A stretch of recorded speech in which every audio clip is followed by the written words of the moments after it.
Hello, and thanks for joining us for another episode of Into the Killing. This is our first episode of 2022, and we hope you had a great holiday. We also hope you have a great 2022. For this episode, we're traveling back to the autumn of 1978.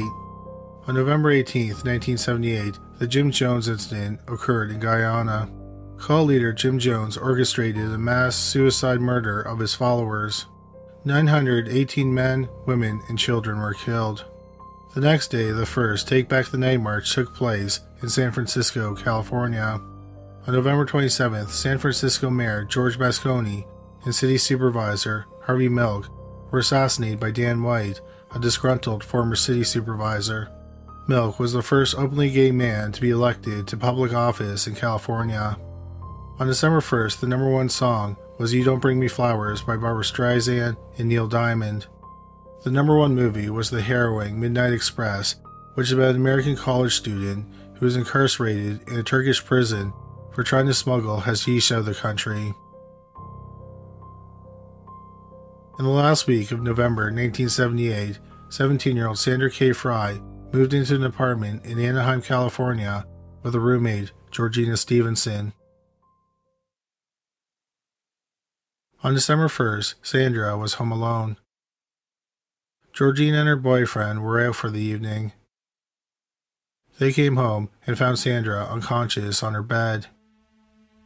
She was nude from the waist down, and her shirt had been pulled up to expose her bra. It was clear she had been beaten in the head. 911 was called, and Sandra was rushed to the hospital. But she was pronounced dead not long after arriving. The medical examiner determined that she had been raped. The cause of death was several blows to the head with a blunt object. The murder weapon wasn't found, but the medical examiner thought it was possibly a baseball bat, a metal pipe, or a 2x4. The police determined that the killer entered the apartment through Georgina's bedroom window. On the windowsill, they found a fingerprint, but the fingerprint did not lead to an arrest. At the time, the brutal murder of a young woman didn't make much of a wave in the media. There was only one newspaper article about it. Little did anyone know, but this was the start of a horrifying single-man murder spree.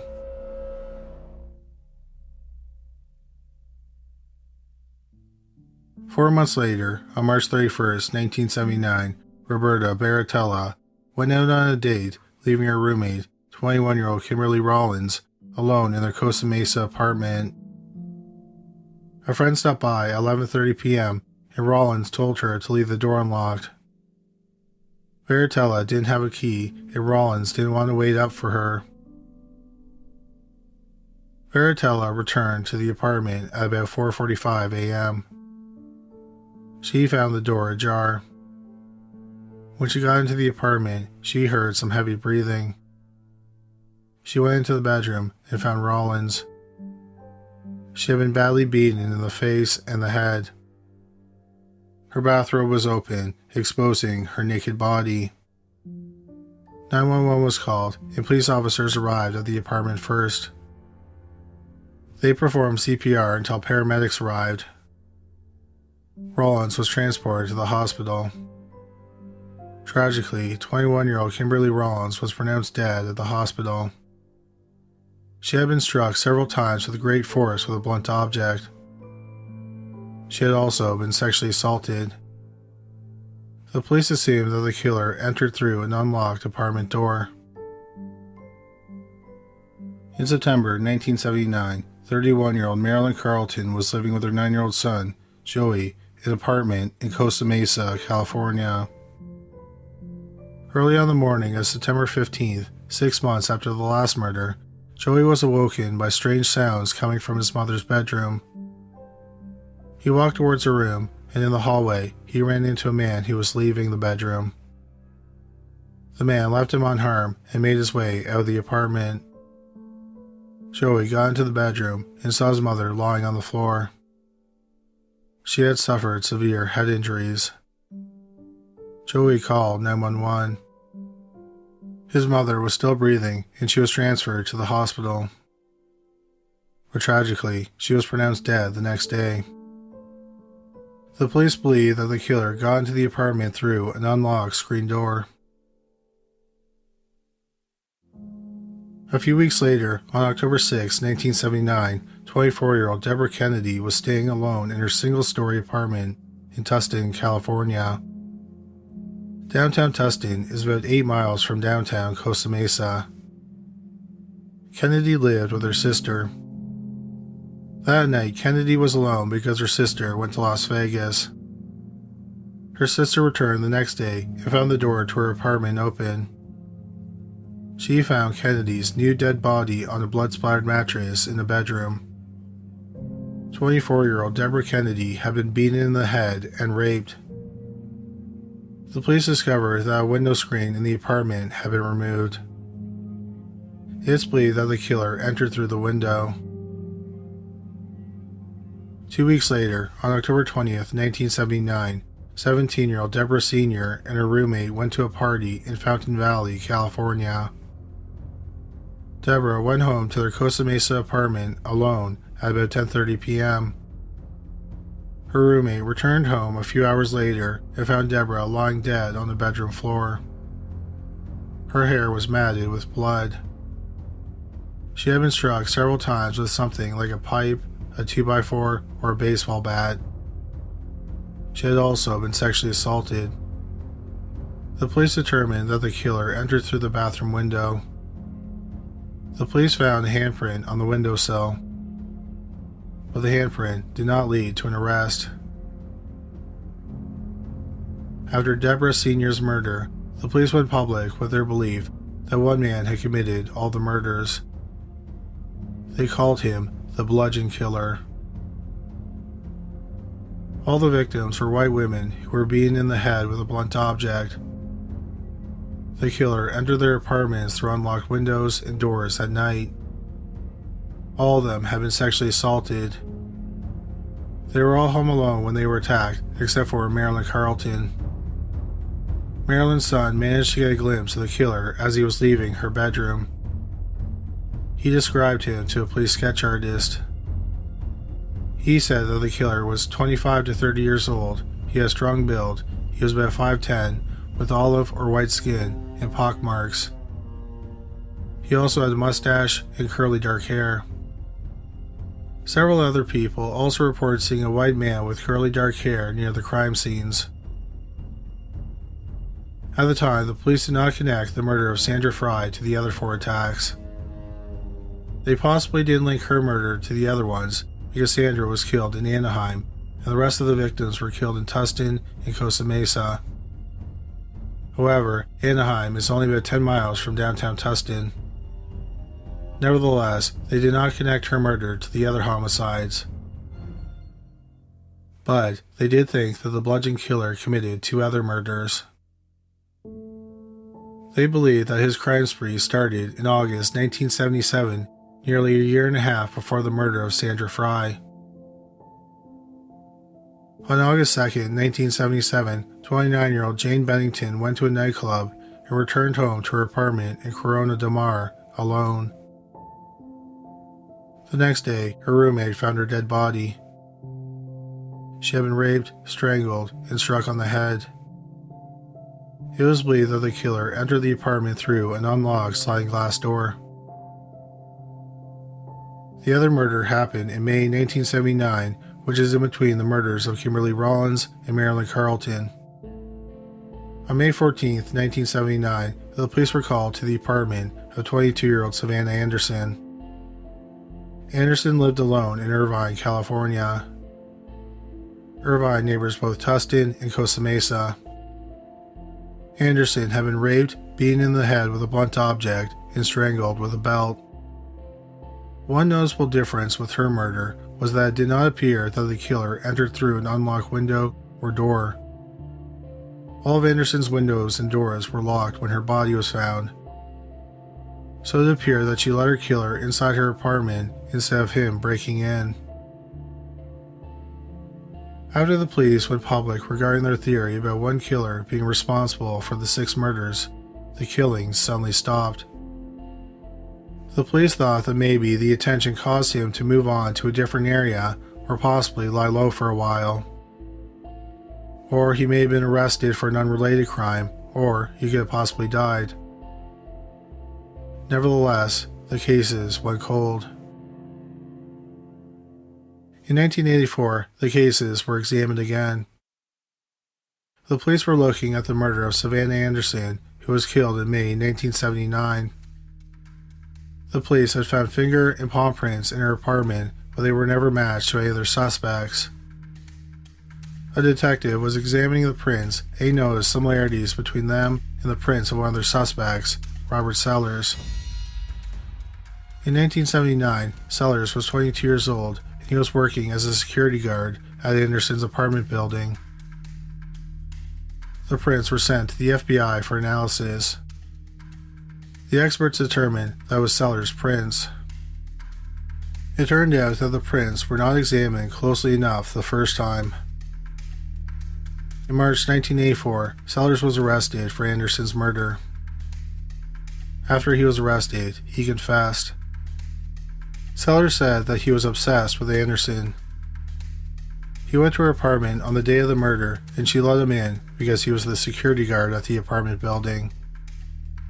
He made advances towards her and she turned him down. He said he was hurt when he found out she didn't feel the same way about him. He snapped and ended up raping and killing her. In November 1986, Sellers was found guilty of first-degree murder. He was sentenced to life without the possibility of parole.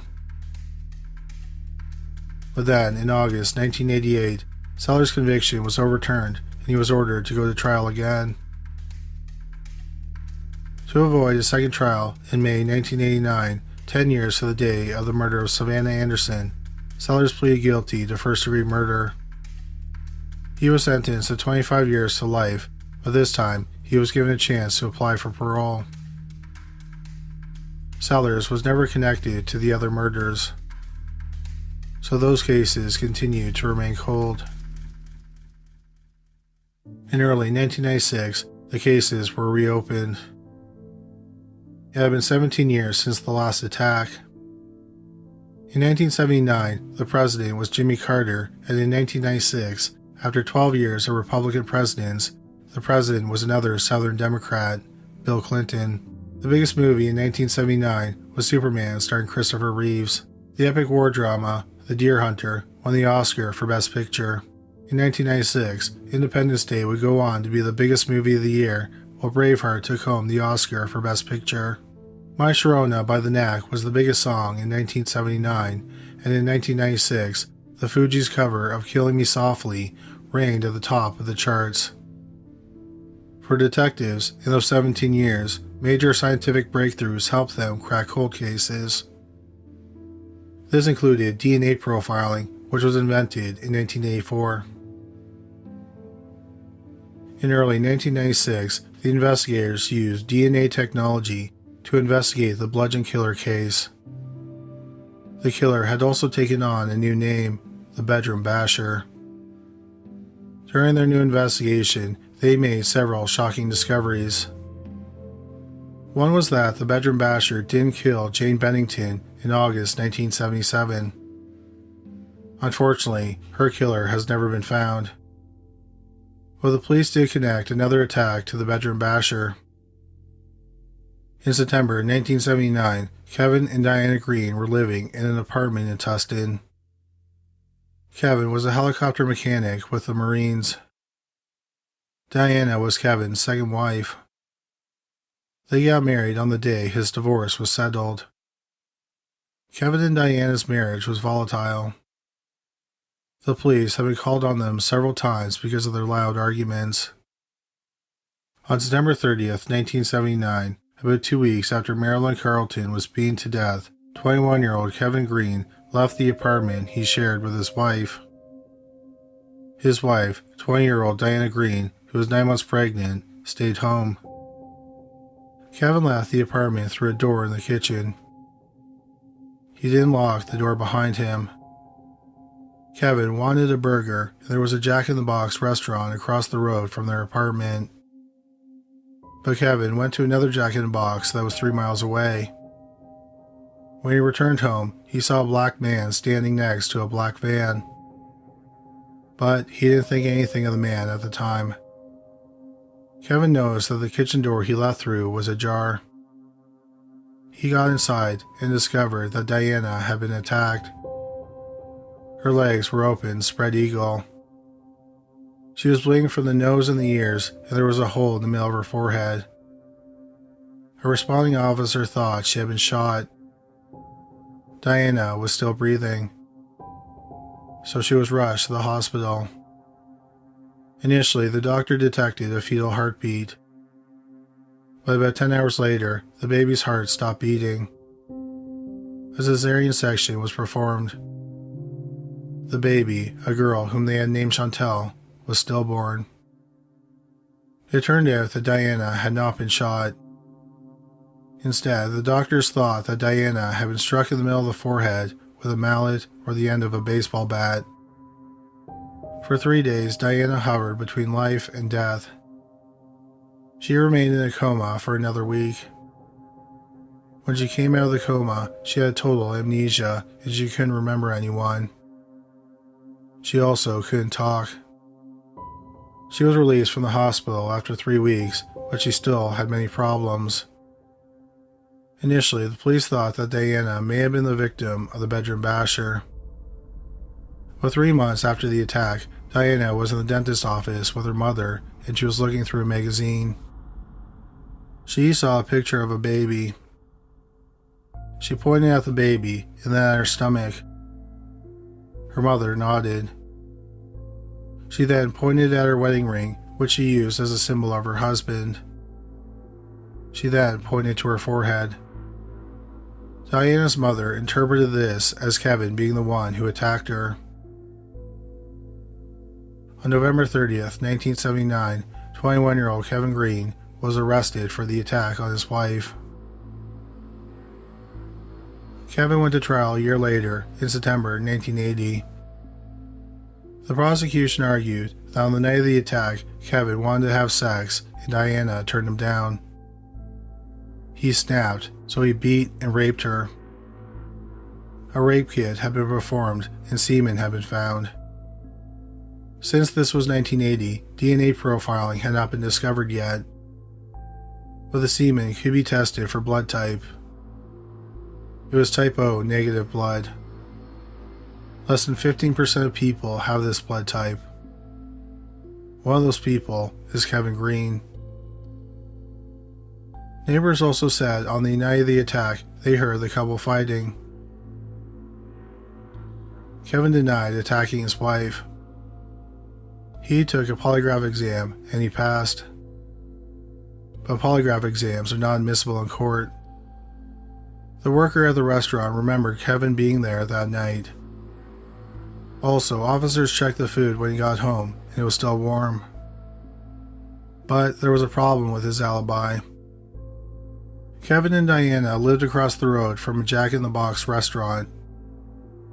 But Kevin drove to a Jack-in-the-Box restaurant that was 3 miles away. Kevin claimed he did this because the restaurant across the road was full. The police thought that he attacked his wife, then drove to the Jack-in-the-Box to create an alibi. The prosecution thought that this was a more likely scenario than a man sneaking into the apartment in the 40 minutes that he was gone and attacking his wife. Diana, who still couldn't speak, identified Kevin as her attacker in court. Kevin Green was found guilty of second-degree murder of the fetus and attempted murder. In November 1980, he was sentenced to 15 years to life. After Kevin Green was arrested, the bedroom basher attack suddenly stopped. This led to speculation in the media that he was the bedroom basher. Kevin had a hard time in prison because the other inmates considered him a baby killer. So he was the victim of several assaults. One time he was jumped by 5 other inmates who nearly killed him. He also seriously contemplated suicide. Kevin had always maintained that he was innocent. In 1989, Kevin applied for parole the first time. Usually, an inmate must show remorse for what they have done to get parole. Kevin claimed he was innocent, so he had nothing to be remorseful for. Ultimately, he was denied parole that time and 3 other times.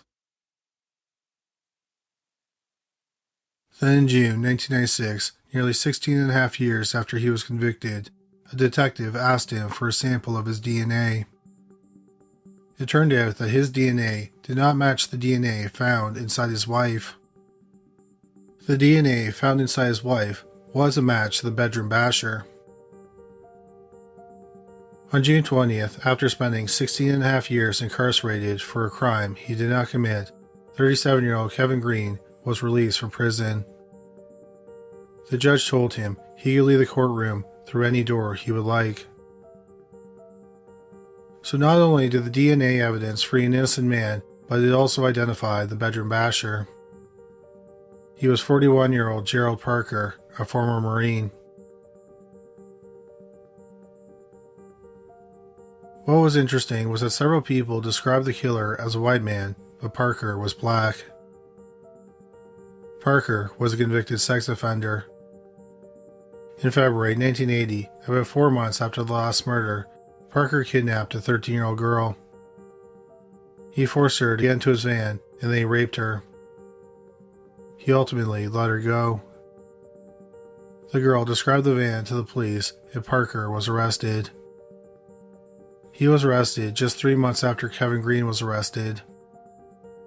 This is why the bedroom basher murders ended around the time Kevin was arrested. In May 1980, Gerald Parker was convicted of rape. He was sentenced to 8 years in prison. Even in prison, Parker didn't stay out of trouble. In February 1984, Parker attacked his cellmate while he slept. He struck him several times on the head with a pipe. The man was able to escape from his cell and he got help. However, he suffered from severe headaches afterward. Parker pleaded guilty to assault with a deadly weapon. More time was added to his sentence, but it's unclear how much time he received.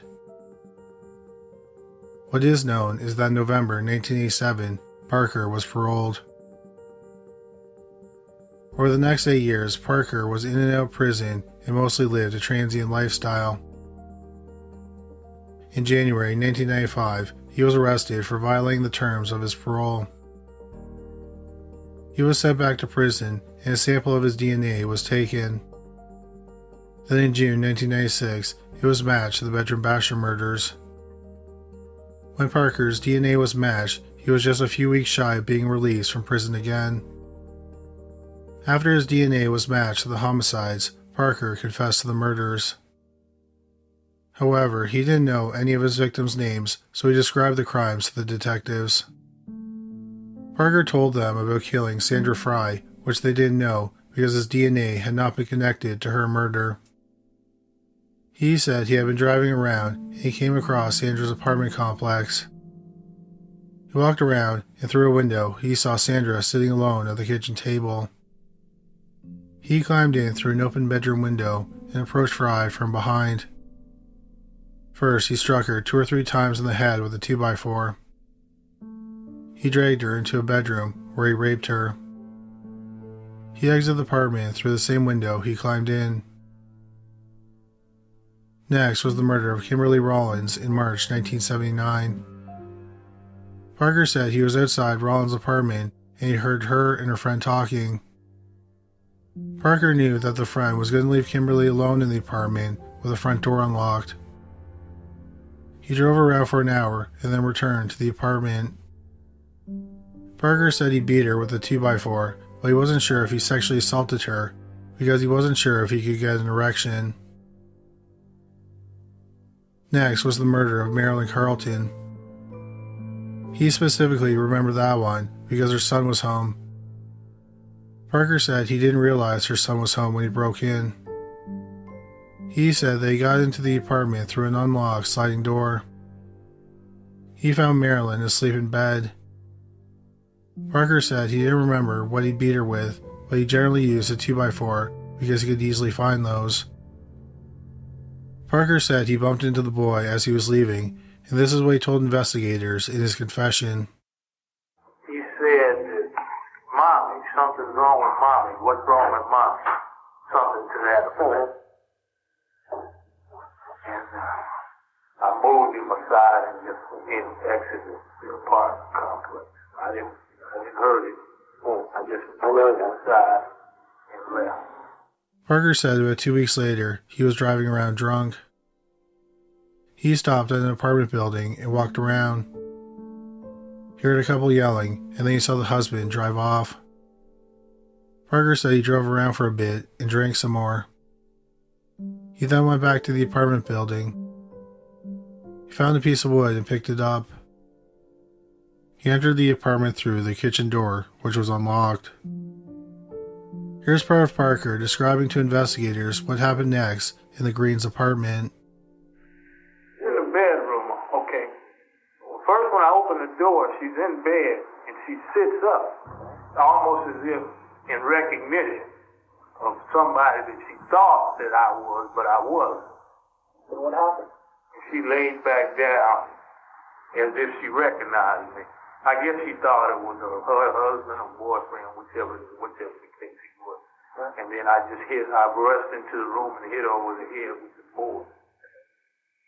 Did that knock her out right away? Right. Okay, so she's knocked out, then what happened? Then I raped her. He left the same way he came in. On October 6, 1979, he parked near 24-year-old Deborah Kennedy's apartment building. A pickup truck was parked nearby, and in the back of the pickup truck was a mallet. He grabbed the mallet. He got into Kennedy's apartment through an unlocked window. He struck her on the head with the mallet and then raped her. Finally, on October 20th, 1979, Parker said that he parked his van in 17-year-old Deborah Sr.'s neighborhood. He pretended to be a jogger while he scanned the neighborhood. He would look into people's windows to see if anyone was home. No one was home at Deborah's apartment when he climbed in through the bedroom window. About 15 or 20 minutes later, Deborah returned home. He hid in the bathroom. When she fell asleep on the couch, he attacked her with a 2x4 and raped her. After confessing to the 6 attacks, Gerald Parker was charged with 6 counts of murder. Parker went to trial in October 1998. He was found guilty of 6 counts of first-degree murder. He was sentenced to death. At the time of this video, 66-year-old Gerald Parker is sitting on death row in San Quentin prison. It's unlikely he'll be executed. The last time California executed an inmate was in 2006. There are 698 other inmates on death row. In February 1997, Kevin Green was given the maximum amount of compensation for being wrongly convicted in California, which was $10,000. But then, in October 1999, Governor Gray Davis signed a bill, and Kevin was given an additional $620,000 in compensation. After Kevin was released, he moved to Missouri and got remarried. Despite being exonerated, not everyone believes Kevin is innocent. After Kevin was convicted, Diana divorced him. She changed her last name to Diallo. Even though Parker confessed to attacking Diana and his DNA was found inside of her, Diana and her family believe Kevin is still responsible. They think he attacked her before leaving to get a burger. This left her prone to be assaulted by Parker. So Diana sued Kevin for the wrongful death of their daughter. In December 1999, they settled out of court. Kevin has always maintained he is innocent. After paying his lawyer's fees, Kevin was left with about $400,000. He lost it all in the stock market. But he said he didn't mind. He said he was just happy to have a life outside prison.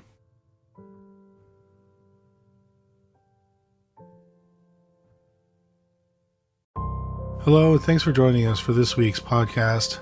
Before we get started, we just want to tell you we're always interested in finding out about new cases. For Into the Killing, we'd love to know about cold cases that were eventually solved. But we'd also like to hear about cases for our two YouTube channels, Criminally Listed and Paranormally Listed. You can submit the cases on our website at criminallylisted.com. For today's episode, we're going back to September 1983. On September 16th, 1983, up-and-coming action film star Arnold Schwarzenegger became a U.S. citizen. Schwarzenegger was born in July 1947 in Thal, a small town in Austria. He got into bodybuilding and dominated every competition he was in. In 1968, he moved to California. Schwarzenegger's lifelong goal was to get into acting. His first role was in 1970's Hercules in New York. However, another actor's voice was dubbed over his own. In 1982, he got another starring role as Conan the Barbarian. This time, Schwarzenegger's real voice was used. Conan was a commercial success and it became a cult hit. A year after becoming an American citizen, Schwarzenegger got the role that launched him into international stardom, playing the titular role in The Terminator. He went on to become one of the biggest action movie stars of all time, and he was also the governor of California from 2003 to 2011. On September 17, 1983, Vanessa Williams was crowned Miss America, becoming the first African-American woman to win the title. A couple months before the end of her reign, nude photos of Williams, taken before she entered the pageant, were purchased by Penthouse magazine, and they were eventually published. After being pressured by organizers of Miss America, Williams resigned. However, she rebounded with a successful acting and singing career. In 2016, Miss America's CEO publicly apologized to Williams. On September 21, 1983, David Mamet's play, Glengarry Glen Ross, had its world premiere at the National Theatre in London, England. The play was a huge hit and it was made into a movie in 1992 starring Alec Baldwin, Al Pacino, Jack Lemmon, Kevin Spacey, Ed Harris, and Alan Arkin.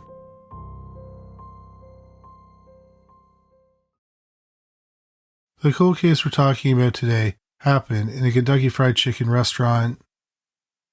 Kentucky Fried Chicken was famously started by Harlan Sanders. In 1930, when Sanders was 40, he was operating a gas station in Corbin, Kentucky. His family lived in the back of the service station. He would sell travelers some of his homemade fried chicken to generate extra income. The chicken quickly became popular and Sanders opened a restaurant. The problem was they couldn't cook the chicken fast enough, so he converted a pressure cooker into a flash fryer. This proved to be a revolutionary invention in the fast food industry. The restaurant's popularity took off. In 1935, a Kentucky senator gave Sanders the honorary title of Colonel. In 1952, Colonel Sanders had to close his original restaurant because new junctions and highways made his restaurant too far out of the way for the average traveler. But Sanders knew that his fryer and his recipe for chicken were a winning combination. So he started approaching failing diners and offering them a flash fryer and the recipe for his chicken for 4 cents for every piece of chicken they sold. This was a huge success for Sanders. In January 1964, at the age of 73, he sold the rights to the restaurants for $2 million and an annual salary of $40,000 a year, which was later increased to $75,000. He turned down tens of thousands of dollars in stocks. Colonel Harlan Sanders died in 1980 at the age of 90. This brings us to September 23, 1983 in Kilgore, Texas. There was a Kentucky Fried Chicken restaurant on the city's main drag. This was about 7 years before they officially changed their name to KFC. It was a busy day at the restaurant, which wasn't unusual on a Friday. Like many places in Texas, high school football was a big part of life in Kilgore. There was a football game on most Friday nights in the late summer and fall. So Kentucky Fried Chicken was a popular choice for families on Fridays because they didn't have time to cook before the football game. It was so busy that day that the money, about $2,000, had yet to be deposited in the bank.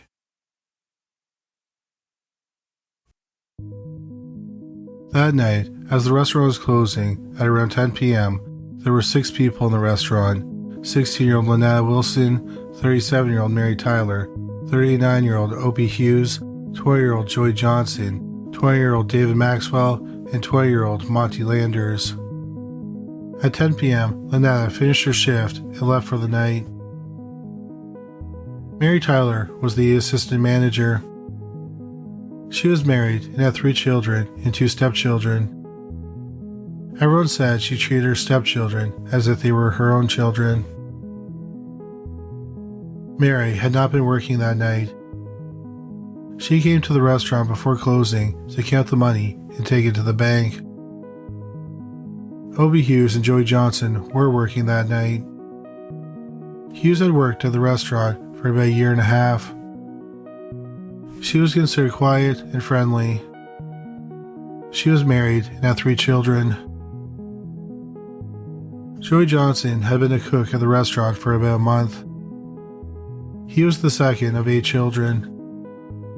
He was an excellent athlete who excelled at football, basketball, tennis, and track. David Maxwell was also a cook, and he had worked at the restaurant for about a week. But he wasn't working that night. Maxwell was married, and his wife recently found out she was pregnant. He was studying computer science. David was there that night to pick up his friend, Joey Johnson. Maxwell came to the restaurant with Monty Landers, who didn't work there. Maxwell, Landers, and Johnson were friends who attended Kilgore College. Johnson and Maxwell were in a fraternity, and Landers wanted to join. Landers was in college studying forestry. He was good with cars. He was looking for a part-time job as a mechanic to pay for school. He was the oldest of 4 children. All 3 young men were studying karate, but they were beginners. Mary's daughter, Kim Miller, stopped by the restaurant just before 10 p.m. She left before it closed and went directly home. Kim expected her mother to come home after dropping off the day's money at the bank. Around 10:30, Mary still wasn't home, so Kim drove back to the restaurant. Her mother's car and the other people's cars were still parked in the parking lot. She found most of the doors locked. The back door was wide open, which was unusual. She went inside and no one was in the restaurant. 2 employee hats were on the floor. She saw some blood in the kitchen, so she concluded that someone had gotten hurt and her mother was at the hospital. So she went to the hospital, but her mother wasn't there. She ended up calling the police. An officer went to the restaurant and found some more blood. In the manager's office, there was a drawer where some money was kept. The money, about $500, was gone, and blood was on the files in the drawer. The cash register was closed. The officer opened it, and inside was the register's key. The money, about $1,500, was missing. It was a mystery as to what happened to the 3 employees and the 2 college students. It seemed unlikely that they would run off with the money, especially without taking one of their cars with them. Also, the blood seemed to indicate that something nefarious had happened. But until the 5 people were found, dead or alive, the police and their families would have no idea what had happened to them. But they wouldn't have to wait too long. The next morning, a man checking oil wells about 12 miles from the restaurant called the police. He had found 4 dead bodies in an oil field. To get to the area, he had to drive along the main highway, turn onto an oil road, drive along it, and then turn onto 2 different dirt roads. The police came to the scene. They identified the bodies as 20-year-old Joey Johnson, 20-year-old David Maxwell, 20-year-old Monty Landers, and 37-year-old Mary Tyler. They were all lying next to each other on their stomachs, with their hands on their heads. They were all dressed. The employees still had their Kentucky Fried Chicken uniforms on. The police searched the area. About 200 yards from the rest of the bodies was the body of 39 Opie Hughes. She was also dressed. It appeared that Hughes had tried to run away. Hughes had been shot once in the back of the head. David Maxwell and Monty Landers were both shot twice in the head. Joey Johnson was shot in the head, the neck, and the right side. Mary Tyler was shot in the head and the back. The police surmised that the killer, or killers, brought the 5 people to the field in a van or a truck. Then they made them lie on the ground. They were probably told that they wouldn't be hurt because no one was bound. But then, as they lay on the ground, they were executed. They thought that Opie Hughes got up and ran away. She was chased down and then executed herself. Autopsies were performed the day after the bodies were found.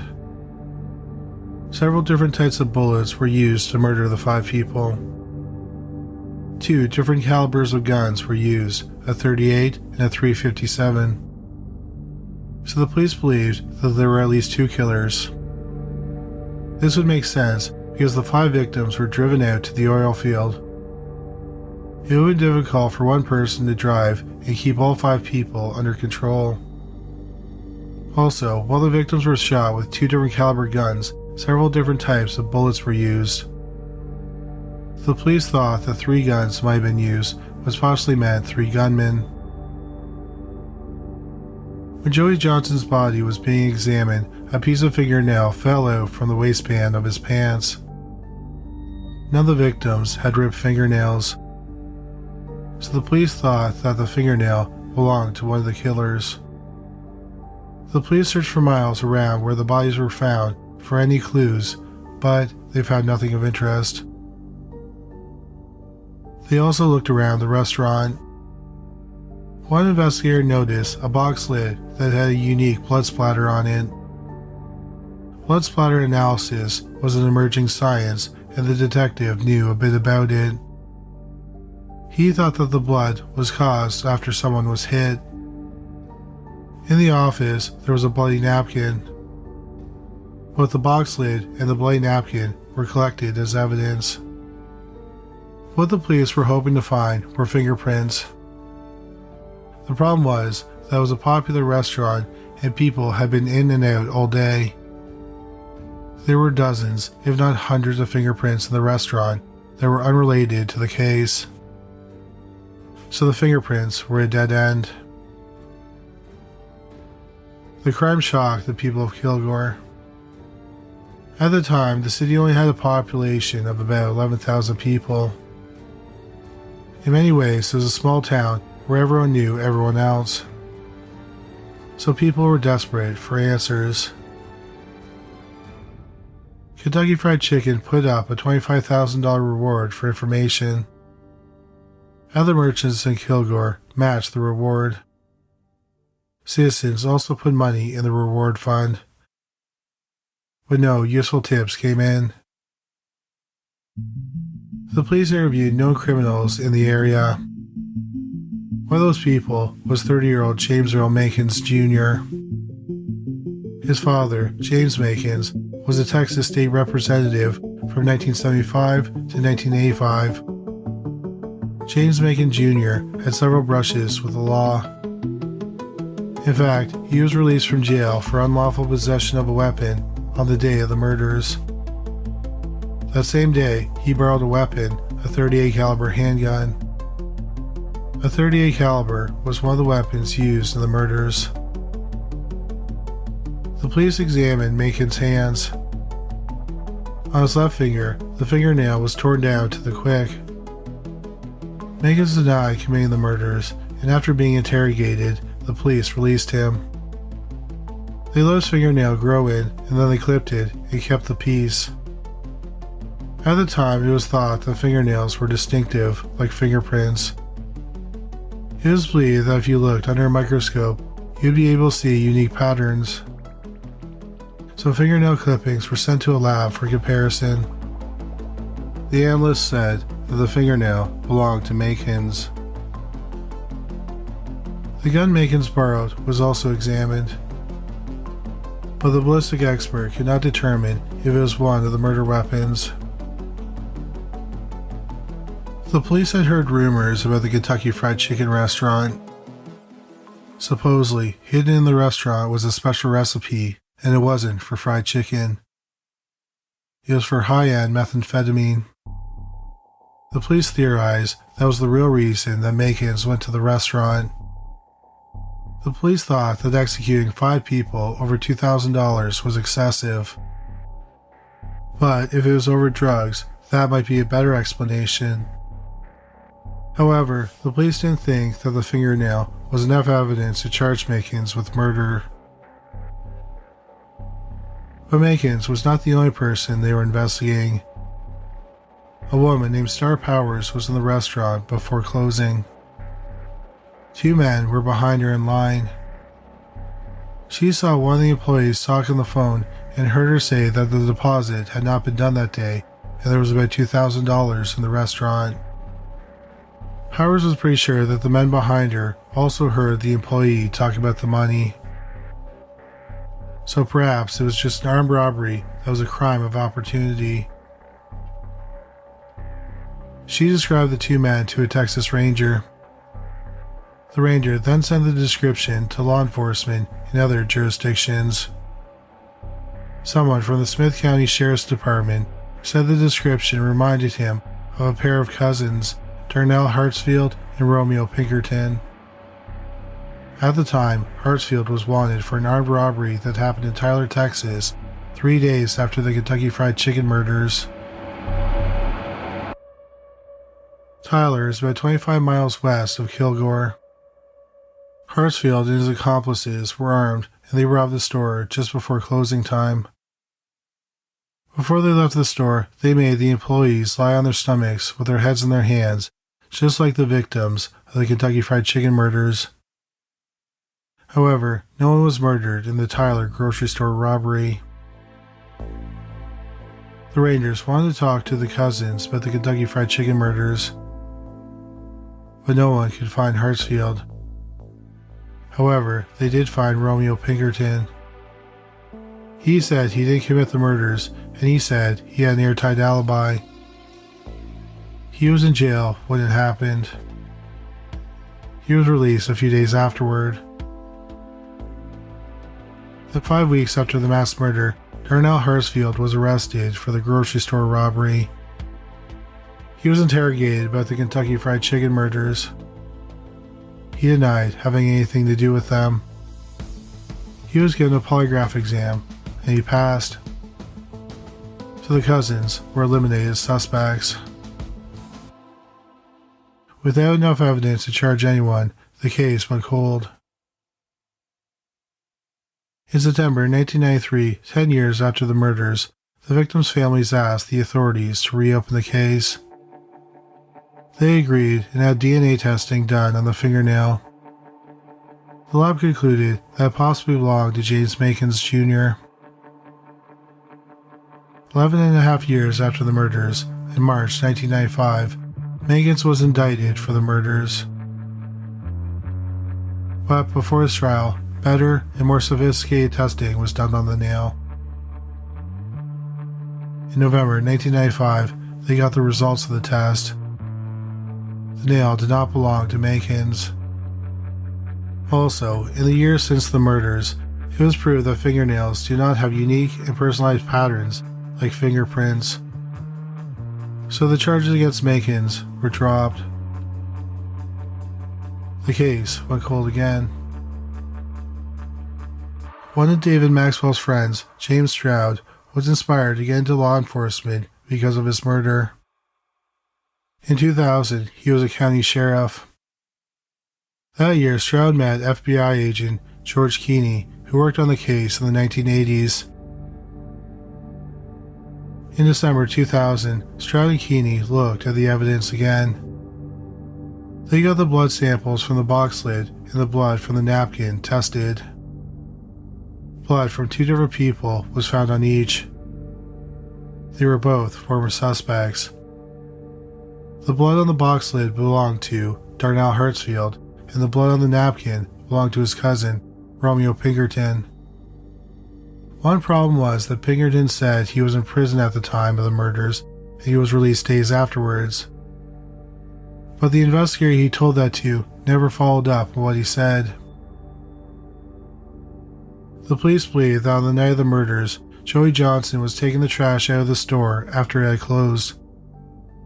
The cousins, and possibly a third man, forced him back inside. There was a struggle, which caused Pinkerton and Hertzfield to get injured. After this, the cousins either decided or felt they had no choice but to eliminate the witnesses. The investigators continued to look at the evidence. They found semen on O.P. Hughes' pants. They then revised their theory about why O.P. Hughes' body was found apart from the rest of the bodies. Initially, they thought she had ran away. Instead, she was pulled away and then she was raped. Then the investigators got a big shock. The semen did not belong to Hertzfield or Pinkerton. That confirmed to the police that there was a third accomplice. But no match to the DNA has been found, and his identity is still a mystery. In November 2005, 22 years after the murders, Darnell Hertzfield and Romeo Pinkerton were charged with the Kentucky Fried Chicken murders. Darnell Hertzfield went to trial in August 2007. His trial lasted nearly 2 months. The jury deliberated for less than 2 hours. He was found guilty on all counts of murder. He was given 5 automatic life sentences.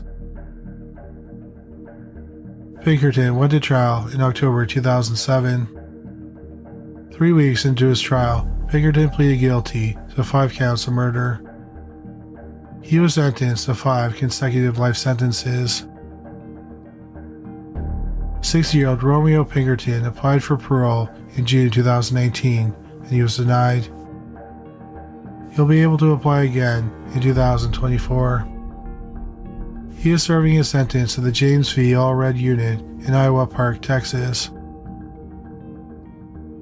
Darnell Hertzfield is not listed in the Texas Department of Criminal Justice database, so it's unclear where he is serving his sentence.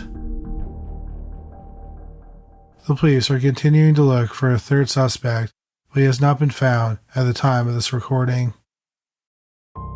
Hello, and thank you for joining us for another episode of Into the Killing.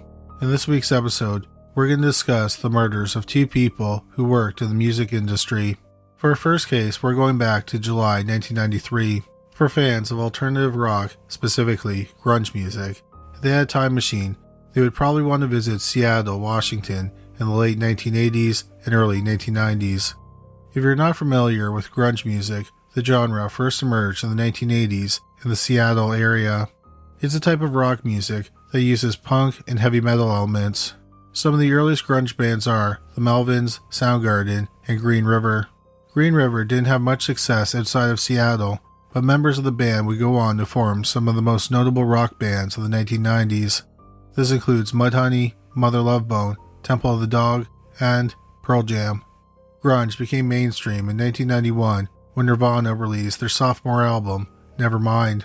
Their single, Smells Like Teen Spirit, launched the band into superstardom. Today, Nevermind is one of the best-selling albums of all time, and critically, is considered one of the greatest albums of all time. The same year that Nirvana released Nevermind, several other classic grunge albums were released, including Soundgarden's Bad Motorfinger and Pearl Jam's 10.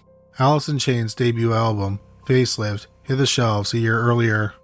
Initially, Facelift didn't get much attention, but in 1991, Alice in Chains garnered a large fan base, and their music videos were regularly being played on MTV. In September 1991, Facelift became the first grunge album to be certified gold, meaning they had sold 500,000 records. In 1991, one band that was starting to get recognition was The Gits, fronted by Mia Zapata. Zapata was born in August 1965 in Louisville, Kentucky. She was interested in music from a young age, and she learned to play the guitar and piano when she was 9 years old. She liked a variety of music, including R&B, blues, country, and of course, punk. According to the Gits website, she was influenced by Bessie Smith, Billie Holiday, Jimmy Reed, Ray Charles, Hank Williams, and Sam Cooke. In 1984, Zapata went to Antioch College in Yellow Springs, Iowa, as a liberal arts student. In the spring of 1986, she was at an open mic night, and Matt Dresner saw her perform. When Dresner saw her perform, he was blown away. He told Rolling Stone, "To me, everything sounded like Joan Baez or Fish." Then there was Mia. I remember what she opened with, maybe Bessie Smith, maybe something she wrote. Whatever it was, I was transfixed and overcome. I cried. It was raw, honest, to the bone, and from the heart. No music or musician had ever affected me like she did that night. Dresner played the bass, and they were soon joined by guitarist Joe Spleen and drummer Steve Moriarty. Initially, their name was the Sniveling Little Rat-Faced Gits, which is a reference to a Monty Python skit, but they later shortened the name to the Gits. In 1989, the band relocated to Seattle to further their career. They moved into a rundown house they called the Rat House, which doubled as their practice space. Other bands like the DC Beggars and 7 Year Bitch also practiced there. In 1991, the Gits went on many successful tours on the West Coast with bands like Nirvana, Green Day, Beck, and Sublime. They even toured Europe. In November 1992, the Gits released their debut album, Fredging the Bully, on Seattle-based CZ Records. In the summer of 1993, they were working on their second album, Enter the Conquering Chicken. 1993 seemed like it would be a big year for the Gits. They had 2 American tours and a European tour planned. Also, there were rumors that Atlantic Records was going to sign them. On the evening of July 6, 1993, Mia Zapata, who was 27, went out drinking with some friends in Seattle. The Gits were home for a few days before heading out on tour. Their second album was mostly recorded and it was in post-production. Zapata left the bar at around midnight to find her ex-boyfriend. She thought he might be in a rehearsal space in an apartment building, but he wasn't. So Zapata went to the apartment of a friend who lived in the same building. She left at about 2 a.m. She was walking alone and she was listening to her Walkman. At about 3:20 a.m., a pedestrian came across Zapata's body on a deserted road about half a mile away from her friend's apartment. Her body was still warm. The person who found the body called 911 and first responders rushed the area. The 27-year-old Zapata was already dead by the time they got there.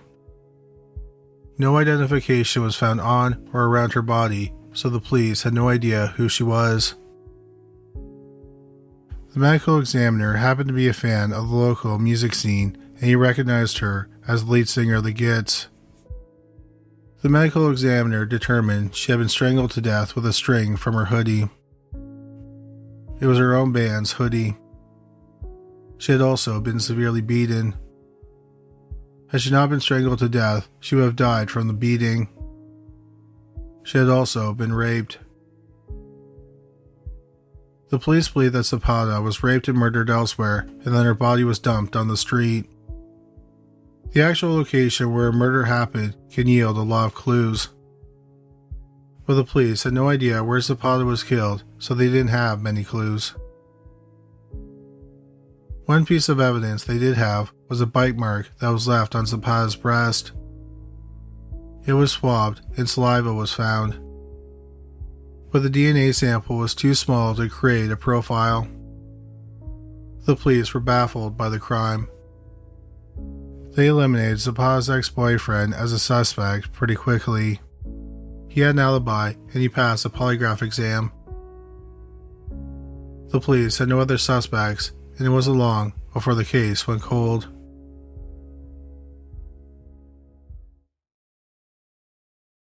The rest of the band had benefit shows which featured Pearl Jam, Soundgarden, and Nirvana to raise money for a private investigator. In total, they raised $70,000. But the private investigator did not have much more luck than the police. The private investigator thought that the case would only be solved if the killer confessed to someone and they came forward, or because of advancements in DNA technology. In March 1994, the surviving members of the band released the album they were working on when Zapata was murdered. The last track on the album is called Sign of the Crab, which Zapata wrote. It is written from the point of view of a woman being murdered by a serial killer. Much to the dismay of Mia Zapata's friends, family, and fans, her case sat cold for years. The police wanted to have the DNA tested, but the experts were worried that because the sample was so small that they could destroy it without creating a profile. So they wanted to wait until technology improved to ensure that they could build a profile. That time finally came in 2001. A DNA expert used a process called polymerase chain reaction, or PCR. It's basically a chemical photocopier that amplifies DNA into big enough pieces that they can be detected. It was developed by biochemist Harry Mullis in 1985. In 1993, the same year Zapata was murdered, he won the Nobel Prize for Chemistry. Although the process was invented in 1985, it needed to be refined enough so that the DNA wouldn't be destroyed when they tested it. In 2001, they thought that the process was good enough, so they had the microscopic samples of DNA tested. Amazingly, they were able to create a male profile. It was then entered into the FBI's combined DNA index system, also known as CODIS. But unfortunately, no match was found. So Mia Zapata's case was cold once again. A year went by, and then CODIS found a match. It belonged to 48-year-old Jesus Mezquia. Mezquia was born and raised in Cuba. In Cuba, he was a felon. Mezquia was exiled to the United States in 1980. He had a criminal record in Florida and Arizona. In 1997, Mezquia was convicted of aggravated assault involving a pregnant woman. When his DNA was matched to Zapata's murder, he was on probation and living in Marathon, Florida. Seattle investigators interviewed him and showed him a photo lineup of women, including a picture of Mia Zapata. He denied knowing any of the women. When he did that, the investigators knew that they had him. If he had said he had met Zapata and they had sex, it could have possibly explained why his DNA was on her. But he was adamant he didn't know who she was. The police learned that when Zapata was murdered, Mezquia lived about 3 blocks away from where her body was dumped. So in January 2003, 48-year-old Jesus Mezquia was arrested for the murder of Mia Zapata. He went to trial in March 2004, 11 years after the murder. The jury deliberated for 3 days. He was found guilty of first-degree murder. In May 2004, he was sentenced to 36.5 years in prison. Jesus Mezquia died in the hospital on January 21, 2021. He was 66 years old. For the second case today, we're going nearly across the country to another city that's famous for its music scene. That's Nashville, Tennessee, which has the nickname Music City. According to the City of Nashville's website, the city settlers celebrated with fiddle music and buck dances. In the 1800s, The city's most famous musical act was Fisk Jubilee Singers, an African-American a cappella ensemble that was made up of students from Fisk University. They were supposedly the first musical act to go on an around-the-world tour. In 1925, the radio station WSM was established in Nashville, and they started broadcasting a live show featuring country music, which later became known as the Grand Ole Opry. WSM and the Grand Ole Opry cemented Nashville as the home of country and western music. Nearly 100 years later, WSM is still in operation, and they still broadcast live shows of the Grand Ole Opry. Like Seattle, Nashville is a mecca for musicians looking to make it big. But instead of grunge, country musicians from all over the world will move there in the hope of being discovered. Kevin Hughes moved to Nashville from Illinois in 1984 to attend Belmont University. While there, he interned at Cashbox Magazine, a music industry trade magazine that published record charts. Its biggest competitor was Billboard magazine. In 1986, Kevin left school to work full-time at the magazine. In early 1988, he became the director of the Top Country and Western chart. It was a dream job for Kevin Hughes. Ever since he was young, he had been obsessed with music ranking charts. He used to collect Billboard magazines, and he even created his own rankings. After getting the job at Cashbox, it wasn't unusual for him to work overtime. This is exactly what Hughes was doing on the night of March 9th, 1989. At around 8:30 p.m., Hughes' friend, 22-year-old Sammy Sadler, stopped by his office. Sadler was an aspiring country musician who was working on his debut album.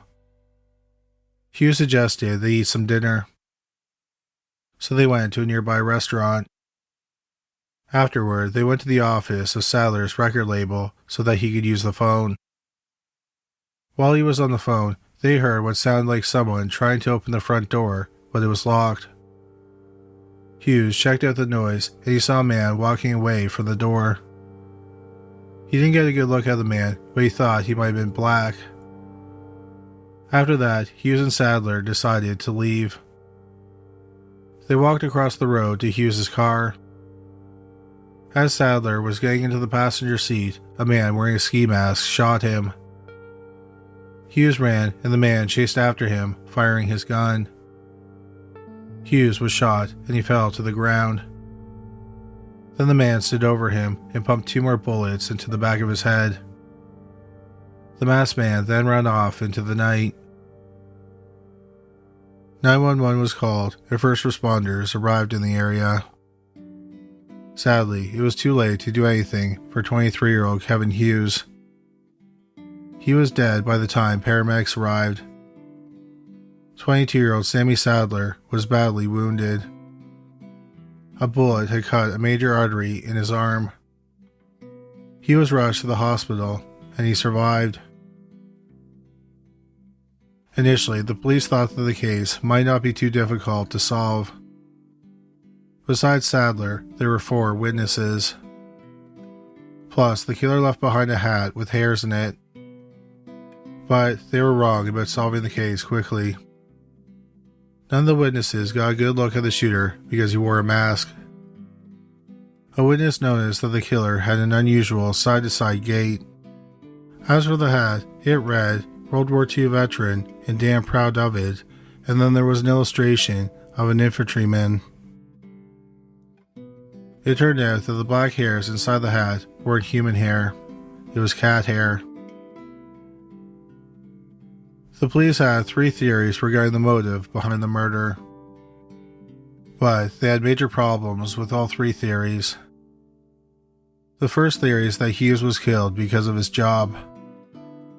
Hughes' work could have seriously helped some artists get more record sales. So the police thought he was possibly killed because he was mixed up in a chart manipulation scam, or he refused to take part in one. It may have even been a professional hit. The problem with this theory is that, according to his supervisor, Hughes wasn't that important at work. If someone wanted him out of the way, he could have just been fired. They also found no evidence that Hughes was taking money to manipulate the charts. Secondly, if Hughes was targeted because of his work, why wasn't he killed closer to his workplace or his home?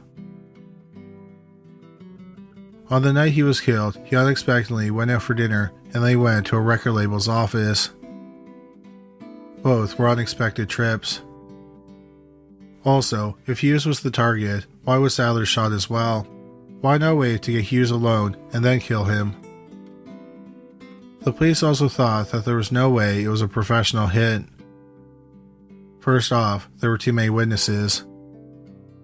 A professional assassin probably would have been more discreet. Secondly, a professional probably would have made sure that Sadler was dead as well. But once again, a professional probably would have killed Hughes when he was alone.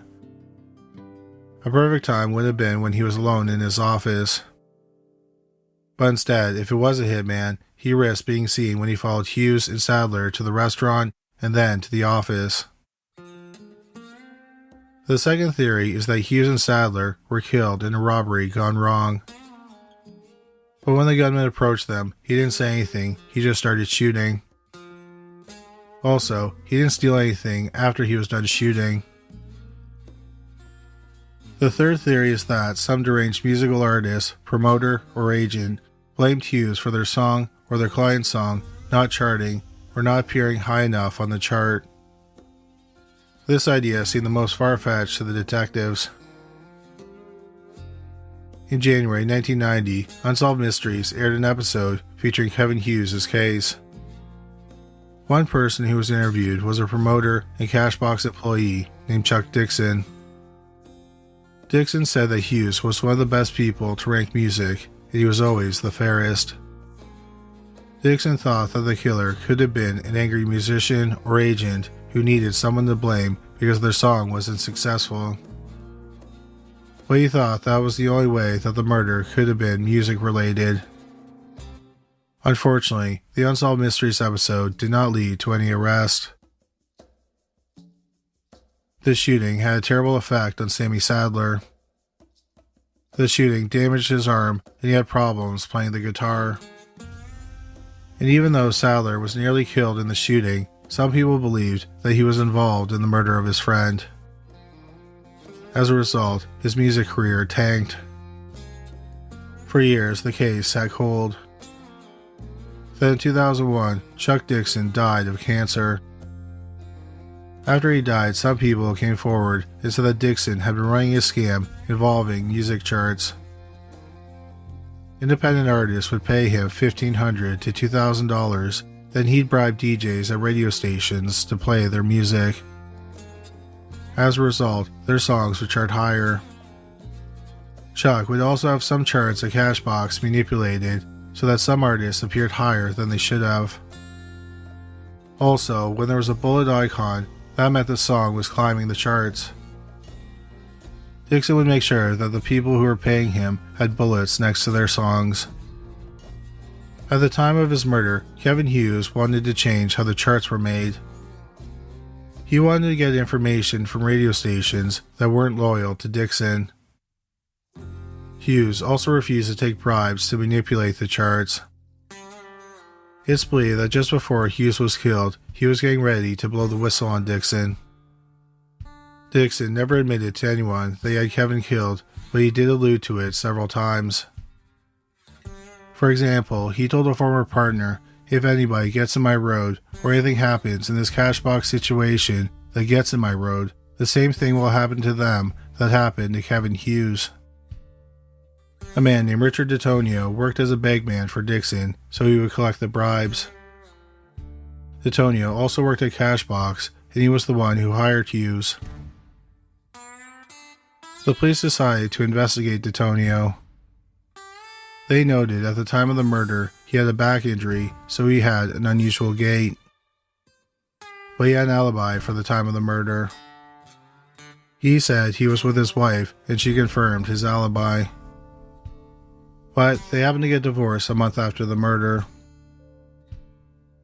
When the police talked to his ex-wife again, she admitted that DeTonio was not with her at the time of the murder. In fact, he had asked her to lie for him. Also, black cat hairs were found in the hat left at the crime scene. At the time of the murder, D'Antonio owned a black hat. The police interviewed a friend of D'Antonio named Steve Daniel. Daniel lived in Flintstone, Georgia, which is about 137 miles from downtown Nashville. Daniel said on the day of the murder, D'Antonio came to his house and purchased a .38 caliber pistol from him. A .38 caliber pistol was the murder weapon. Daniel said they test fired the gun in his backyard. D'Antonio left somewhere between 7:15 and 8 p.m. Just before he left, he told Daniel to lie about when he left. But just before he departed, he told Daniel to lie about when he left. It takes about 2 hours to drive from Flintstone to Nashville, and the shooting happened around 11 p.m. So he had enough time to drive from Flintstone to Nashville, track down Hughes, and kill him. One thing that the police noted was that Daniel said he had test-fired the gun in his backyard. They were able to recover a bullet from his backyard. It was compared to the 3 bullets pulled from Kevin Hughes' body. A firearm expert said that they were a match. In July 2002, 13 years after Kevin Hughes' murder, 56-year-old Richard D'Antonio was arrested. At the time, D'Antonio was living in Las Vegas, Nevada, where he worked as a pit boss at a casino. He went to trial in September 2003. At the trial, the prosecution alleged that D'Antonio murdered Hughes at the request of Chuck Dixon because he was worried that Hughes was going to ruin their scam. The trial only lasted 2 days, and then the jury deliberated for 7 hours. Richard D'Antonio was found guilty of murdering Kevin Hughes and guilty of attempting to kill Sammy Sadler. He was sentenced to life in prison. Richard D'Antonio died 11 years later in September 2014 at the age of 67. Sammy Sadler continues to make music to this day. The bullet that nearly killed him is still in his shoulder. In 2019, he published a memoir called A Hit with a Bullet.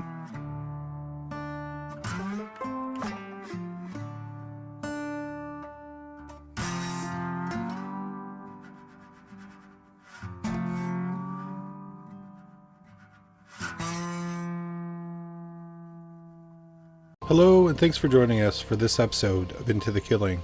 We're back after a few month unexpected hiatus.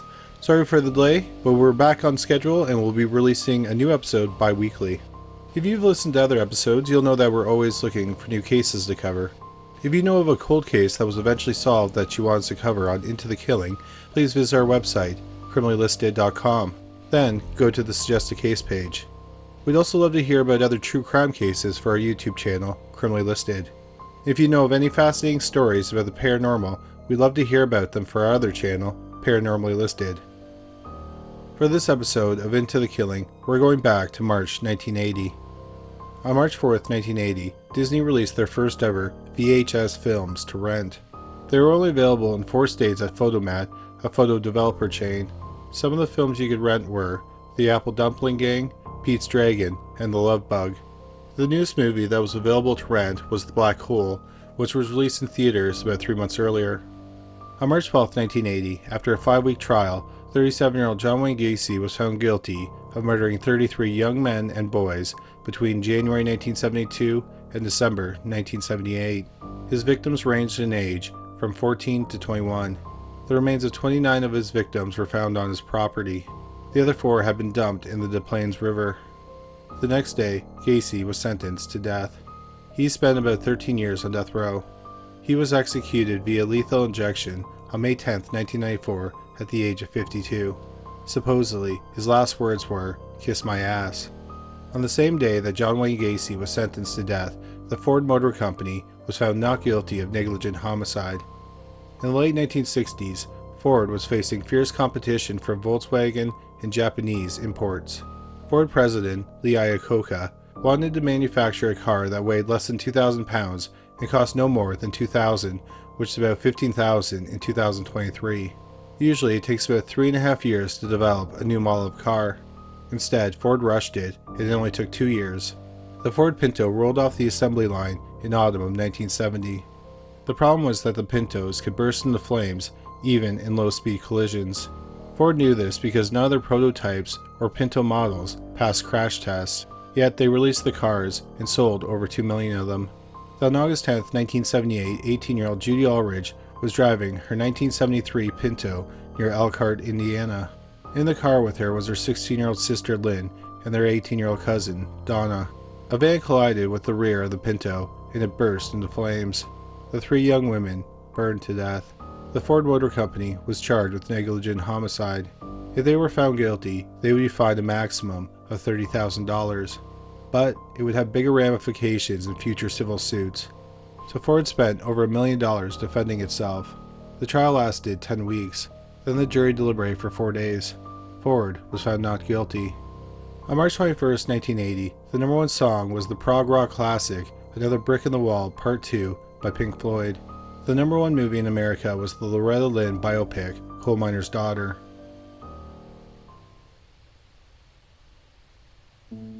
Howard Wickens of San Jose, California, came from a prominent family. His grandfather had started a mirror and glass company. For decades, the company was successful. Howard was the manager of the company and the heir apparent when his grandfather decided it was time to step down. In 1966, Howard met Judith Barnett, who was visiting California from Flint, Michigan. Judy was also from a prominent family. Her father was a well-known clothing salesman in Flint. Judy and Howard met through mutual friends, and there was an instant connection. They were married in 1968 when they were both 19. They settled in Santa Clara, California. Not long after getting married, Judy gave birth to a son, Daniel. After a series of miscarriages after Daniel was born, they adopted a 7-year-old girl, Marie. Daniel was 4 at the time. 8 years after Daniel was born, Judy was surprised to discover that she was pregnant again. She gave birth to another son, Nathan. Initially, they were a happy family. Howard and Judy were charismatic and seemed like the all-American couple. They were people you'd love to have as neighbors, but the relationship was rocky. Howard and Judy's daughter, Marie, told the television program Unusual Suspects that they became tired of each other and they didn't feel like they could go on living together. So in 1978, Howard and Judy divorced. By the autumn of 1978, Judy was married again. Her new husband was Robert Singer, who went by the name Bob.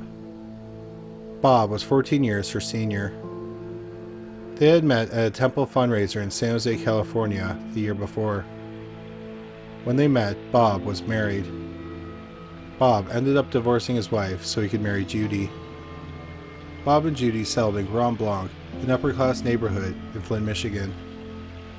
Bob purchased a restaurant franchise, the Onion Crock, and a shopping mall in Flint. When Judy moved to Flint, she took her and Howard's 3 children with them. In March 1980, Howard was living alone in a townhouse in Santa Clara, California. He was supposedly drinking too much, smoking too much marijuana, and abusing cocaine. His friends and family said that he was lonely, but he didn't want his kids to know that. He had visitation rights. He was allowed to visit them on prearranged holidays and during school vacations. But he called them nearly daily and wrote a letter to them once a week. On the night of March 21, 1980, he wrote them a letter. He wrote that he was going on a weekend trip with some friends. He also wrote that he had to sign off because they were waiting for him in the car. But that was just a fib. Instead, he mailed the letter, walked home, changed into a bathrobe, and ordered pizza, which he ate alone. The next day, March 22, 1980, Howard didn't show up for a barbecue with friends. One of his friends went to check on him. When he got to his home, he found an odd scene. There appeared to be dried blood on the front walkway. In the door, there were 7 holes. The friend thought that they looked like bullet holes, so he called the police. In the front hallway of the townhouse, the police found the dead body of 32-year-old Howard Wicken. He was dressed in a bathrobe. The medical examiner thought he had been killed the night before. The police didn't believe that the killer entered the townhouse. Outside, they found 10 shell casings. 7 were in front of the door, and 3 were in the bushes near the entrance. They were all .22 caliber casings. The police thought that they were most likely fired from a rifle. The police surmised that the killer lured Howard out of the house while they hid in the bushes. Then they fired 3 bullets at him. Howard made it back into the house and shut the door behind him. The shooter continued to fire into the door, hoping to hit Howard. Out of the 10 shots that were fired, Howard was hit 9 times. The police were baffled by the shooting. They didn't believe that the motive was robbery because nothing was stolen. The killer hadn't even entered the house. They believed it was a contract killing, but who would want to kill Howard Wicken? The police questioned Judy. She told them that she got along with Howard.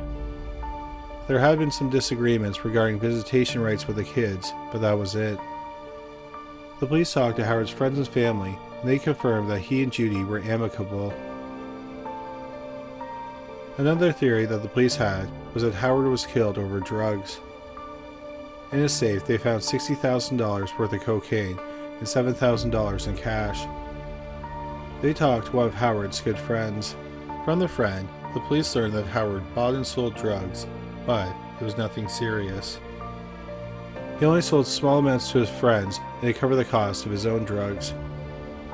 But at the time of his murder, Howard was tired of drugs, and he was planning to clean up his act. The police talked to the neighbors. Many people heard the gunshots, but they assumed it was fireworks.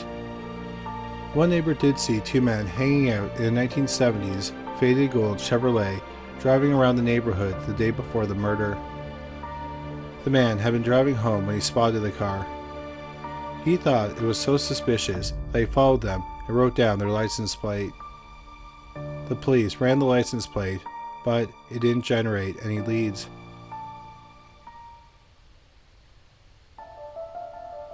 A week went by and no progress was made on the case. Then the police got an interesting phone call from Flint, Michigan. It was a detective who said he had an informant who wanted to talk about a murder. The man was the manager of the Onion Crock, which was owned by Judy's current husband, Bob Singer. The detectives talked with the informant. He said that Bob had asked him if he knew anyone who could arrange a hit. He also said that one night he went to a seedy nightclub to help Bob look for a hitman. But then he realized that what he was doing was a mistake, and he told Bob he didn't want any part of it. Then a week later, a 9th grade dropout who worked at the restaurant, 21-year-old Gary Oliver, suddenly left for California. He came back shortly after Howard's murder. When the manager saw him, his wallet was full of hundreds. The manager thought that this was odd because Oliver only made a few dollars an hour at the restaurant. The police learned that Oliver lived with his grandmother in Flint. The police thought that this lead was worth checking out. Then the detectives got an idea. Because of the lighting, the witness who saw the car with the 2 men may not have noticed it was an out-of-state license plate, so they ran the license plate number that the man gave them in Michigan. This time, they got a hit. It was registered to a gold Chevrolet that belonged to a 19-year-old man named Andrew Granger. Granger lived in Flint, just a few doors down from Oliver. The police didn't think that this was a coincidence. They arrested Oliver and Granger, and they immediately confessed. They explained that they drove straight from Flint to Santa Clara. They took turns driving and sleeping. Once they got there, they canvassed Howard's neighborhood. Then they parked their car in a mall parking lot. That's when they ran into trouble. They couldn't get the car started again. An 18-year-old part-time mechanic named Tom Masalik happened to be in the parking lot. He offered to look at their car. After examining the car for a few minutes, he said he couldn't fix it for them. Instead, he offered to let the two men crash at his place. That night, after a few beers, Oliver and Granger told Masolik that they were in California to kill someone. They offered Masolik $1,000 plus a brand new shotgun they weren't planning on using in the murder to drive them to and from the hit. Masolik agreed to the deal. The next night, he drove the two men, and they parked a few blocks from Howard's home. Granger grabbed the .22 caliber rifle and hid in the bushes. Once he shot Howard, he returned to the car, got in, and Masolik drove away. A short time later, Granger and Oliver made their way back to Flint on the bus.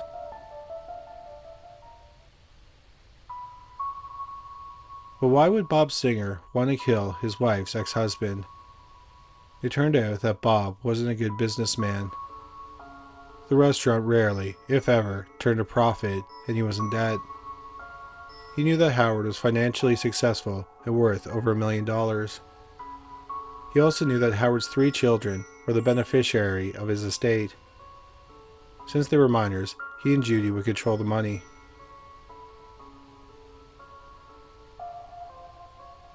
Three months after the murder, Andrew Granger, Gary Oliver, and Bob Singer were charged with first-degree murder. After they were arrested, they were extradited to California. Tom Masolik was also arrested. He was charged with being an accessory to the murder.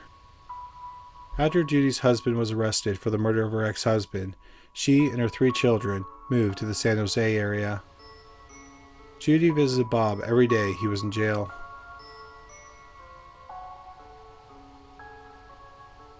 Bob Singer and Andrew Granger were tried together. Their trial was in June 1981. Judy testified on her husband's behalf. She talked about her ex-husband's drug habits, which suggested he may have been killed in a drug deal gone wrong. The next morning, Judy and her husband's lawyer, William Melcher, talked to the press.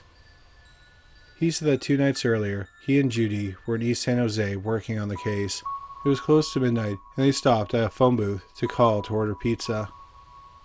Melcher claimed that a man in a white Pontiac Trans Am pulled up to the phone booth. He pulled out a gun and fired 6 shots at them, but he missed them. Then, the man drove off. One reporter who heard the story, Catherine Ellison with the Mercury News, thought it was odd. East San Jose was a crime-ridden area. What was Melcher doing there with his client's wife late at night? Also, why would they wait 2 days before revealing the story to the public? Allison kept her feelings that something was odd to herself and did not write about them. Later that day, Judy testified, and she had a shocking story. She said she had learned that Howard had hired a hitman to kill her and Bob, but then it backfired somehow, and the hitman murdered Howard. Her husband's lawyer, William Melcher, talked to the press again later that day, and he told reporters that he had a surprise witness who would testify to back up the reverse hit theory. Instead, there was an unexpected 2-day break in the trial. When the trial resumed, there was no surprise witness. Instead, Bob Singer testified and denied ever being involved in the murder.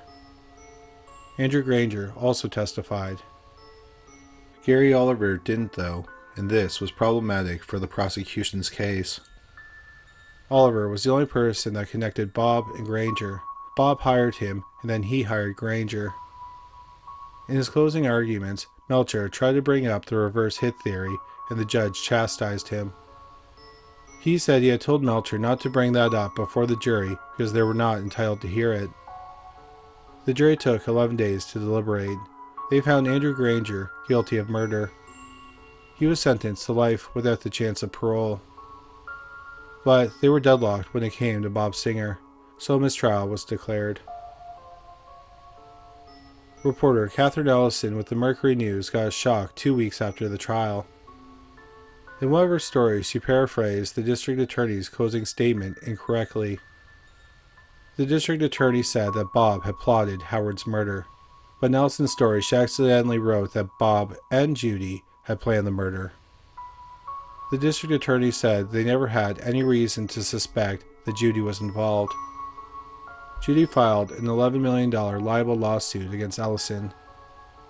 Meanwhile, the legal proceedings continued. Gary Oliver was given a plea deal. He pleaded guilty to soliciting murder and received a maximum of 6 years in prison. Tom Masolik also took a plea deal, but it's unclear what sentence he received. Bob Singer's second trial started in January 1982. This time, Gary Oliver testified. The trial lasted 3 months, then the jury deliberated for 4 hours. He was found guilty of first-degree murder. He was sentenced to life without the chance of parole. Eventually, the libel lawsuit against Catherine Ellison was dismissed.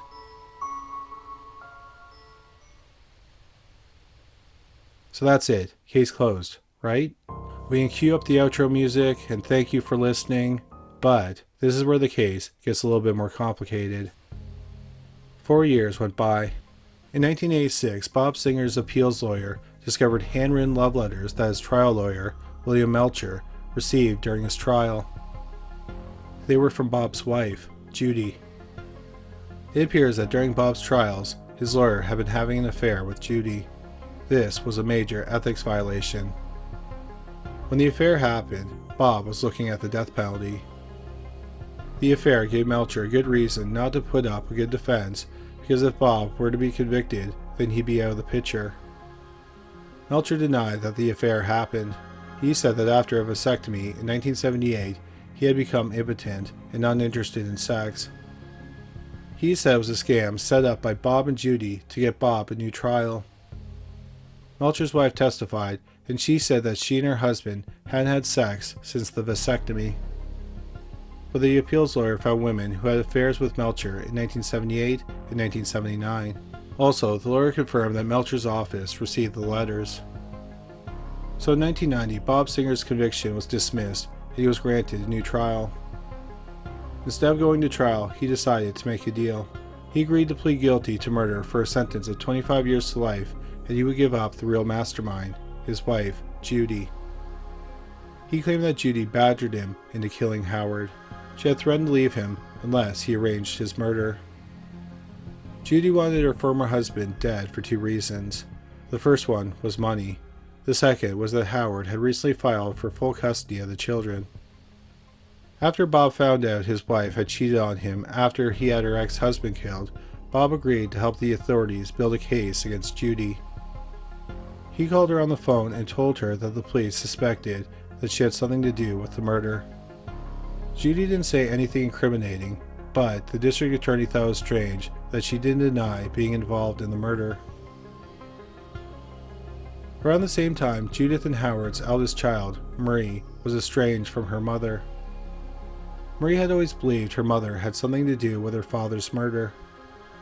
She told her live-in boyfriend her thoughts about the murder, so they decided to test Judy. The boyfriend called Judy and he said something along the lines of, "I know what you did." Once again, Judy did not deny it. Instead, she said, "How much money will it take to keep you quiet?" After that call, Marie and her boyfriend contacted the police. In August 1991, Judy was arrested. She went to trial 3 years later, in August 1994. It had been 14 years since Howard was murdered. The trial lasted 2.5 months. She was found guilty of murder and sentenced to life without parole.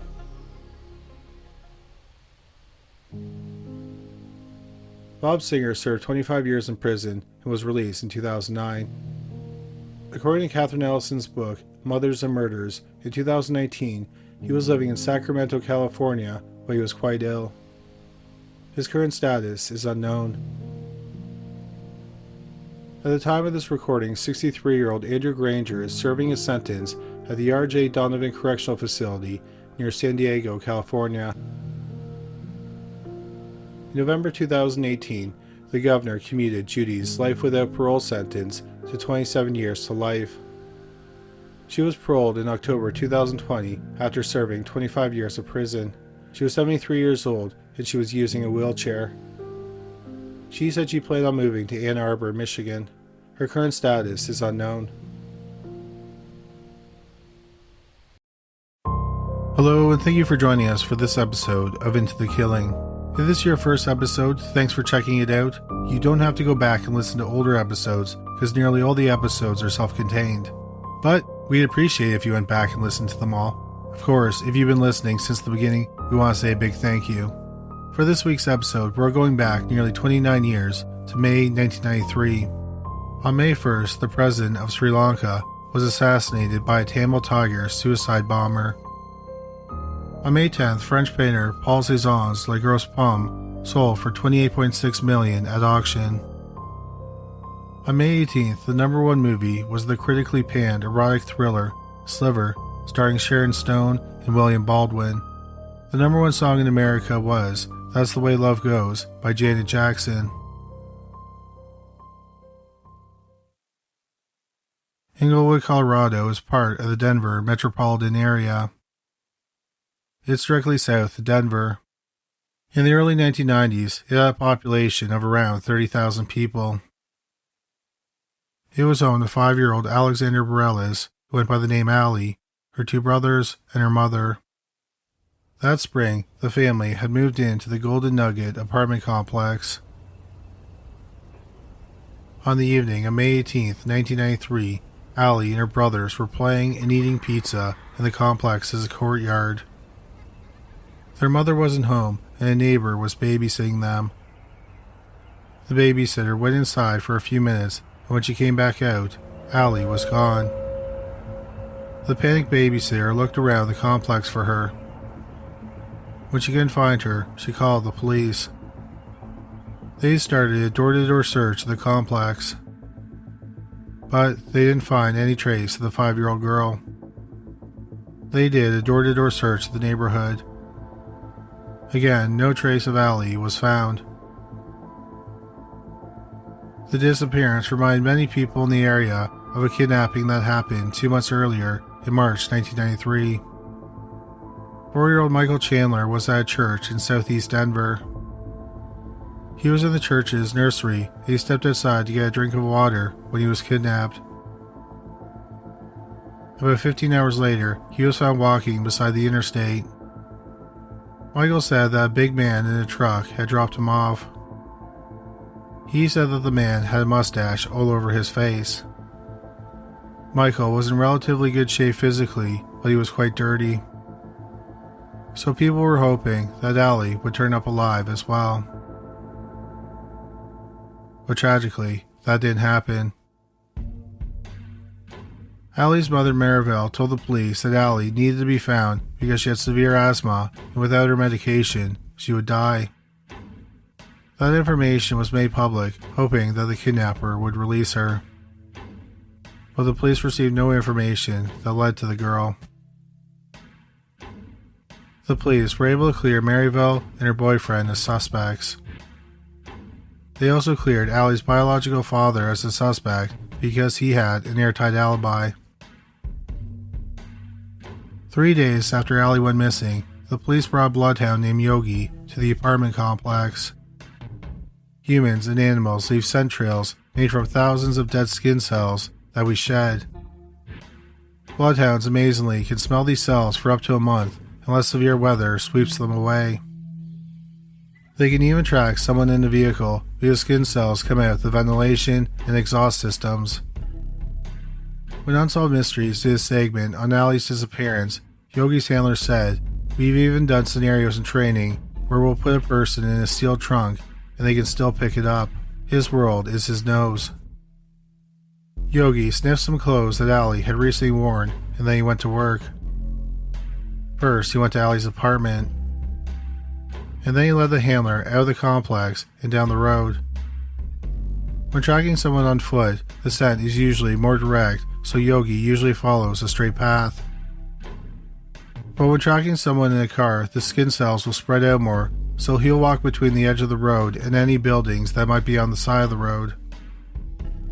Yogi's handler immediately knew that Allie had been taken in a car. Yogi tracked the scent for several miles, leading to the freeway. The handler then drove Yogi to the next exit, and Yogi indicated that Allie had stayed on the freeway. They kept driving to freeway exits and getting out to see if Yogi would pick up Allie's scent.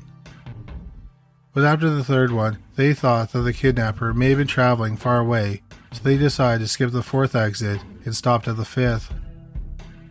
It was immediately clear that Yogi couldn't pick up the scent, so they had gone too far. They drove back to the fourth exit, and Yogi found more of Ali's skin cells. Yogi led his handler off the freeway to an area called Deer Creek Canyon. At this point, Yogi had covered about 14 miles in 7 hours, and he was getting tired. So his handler decided to stop for the day.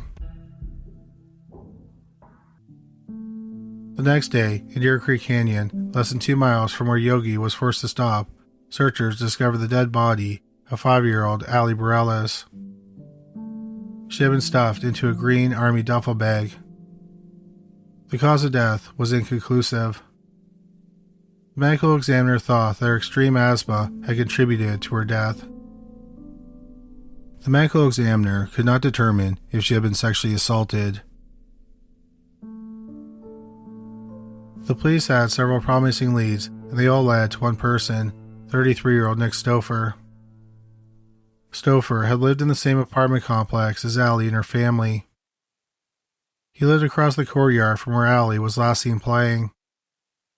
Ali's 3-year-old brother said that an old man had taken Ali. He led the detectives to the apartment where the old man lived. It was Stouffer's apartment. Also, a second bloodhound led their handler to Stouffer's apartment. Stouffer had just moved into his apartment a few weeks before the kidnapping. Then on the day Ali's body was found, he suddenly moved out. In fact, he fled the state and moved to California. He had skipped work on the day after Ali went missing. 2 days later, he borrowed a car from a friend. A friend who had helped Stouffer move said he had a green army duffel bag. Stouffer was questioned, and he denied that he owned a green army bag. Inside the bag where Ali's body was found, the police found metal shavings and carpet fibers. At the time of the kidnapping, Stouffer worked as a welder. The carpet fibers matched the carpet in Stouffer's apartment. When the police were conducting a door-to-door search of the apartment complex, Stouffer didn't answer his door.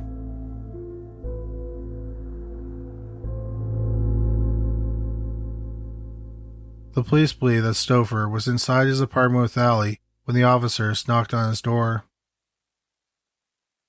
After Stouffer moved to California, the police in Inglewood had him extradited back to Colorado over an outstanding ticket for drinking and driving. In custody, they collected hair and blood samples. But beyond that, nothing else was done. The district attorney felt that all the evidence was circumstantial and nothing definitively proved that Stouffer killed Ali. So the case went cold. Over the years, several detectives would look at the case to see if there was any way they could close it. In January 2011, one detective read over the case and she was convinced that Nick Stouffer had killed Ali. So she had Ali's clothes and the duffel bag sent to the crime lab to be examined for DNA. 7 months later, the results came back. Male DNA had been found in Ali's underwear. It was compared to the DNA from the prime suspect, Nick Stouffer. It was a match. In September 2011, the police said that after 18 years, the murder of Ali Bareilles was officially solved. However, Nick Stouffer would never face justice for the murder. 10 years earlier, on October 7, 2001, the police were called to do a welfare check on Stouffer at his apartment in Phoenix, Arizona. He was dead from an apparent drug overdose. He was 41 years old. Many people have wondered if Stouffer also kidnapped Michael Chandler. 4-year-old Michael was kidnapped from a church in southeast Denver about 2 months before Ali went missing. All Michael said about his kidnapper was that he was a big man with a truck who had a mustache all over his face. Stouffer had a large bushy mustache at the time of the kidnapping.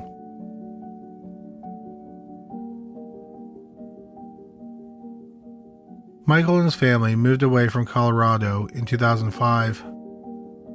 When Stouffer was identified as Allie's kidnapper, Michael was shown a photograph of Stouffer, but he didn't recognize him.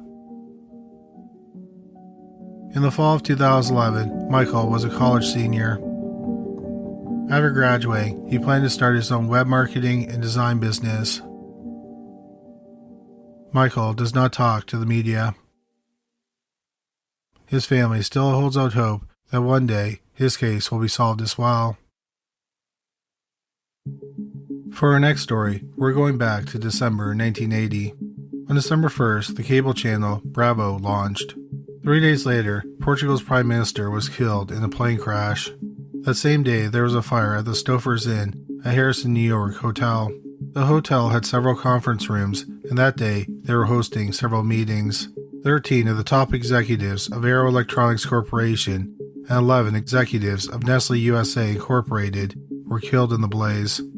On December 7, 1980, the top movie in the United States was the space opera Flash Gordon, based on the comic strip of the same name.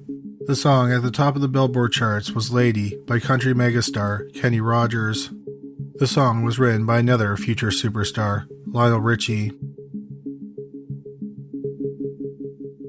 6-year-old Alexander Glanz and his mother, Diane Glanz, lived in Richmond, Virginia. In late November 1980, Alex's babysitter quit. So Alex and his mother decided that when Alex got home from school at 3 p.m., he would let himself inside and then call his mother immediately. He would then stay in the house until she got home at about 5 p.m.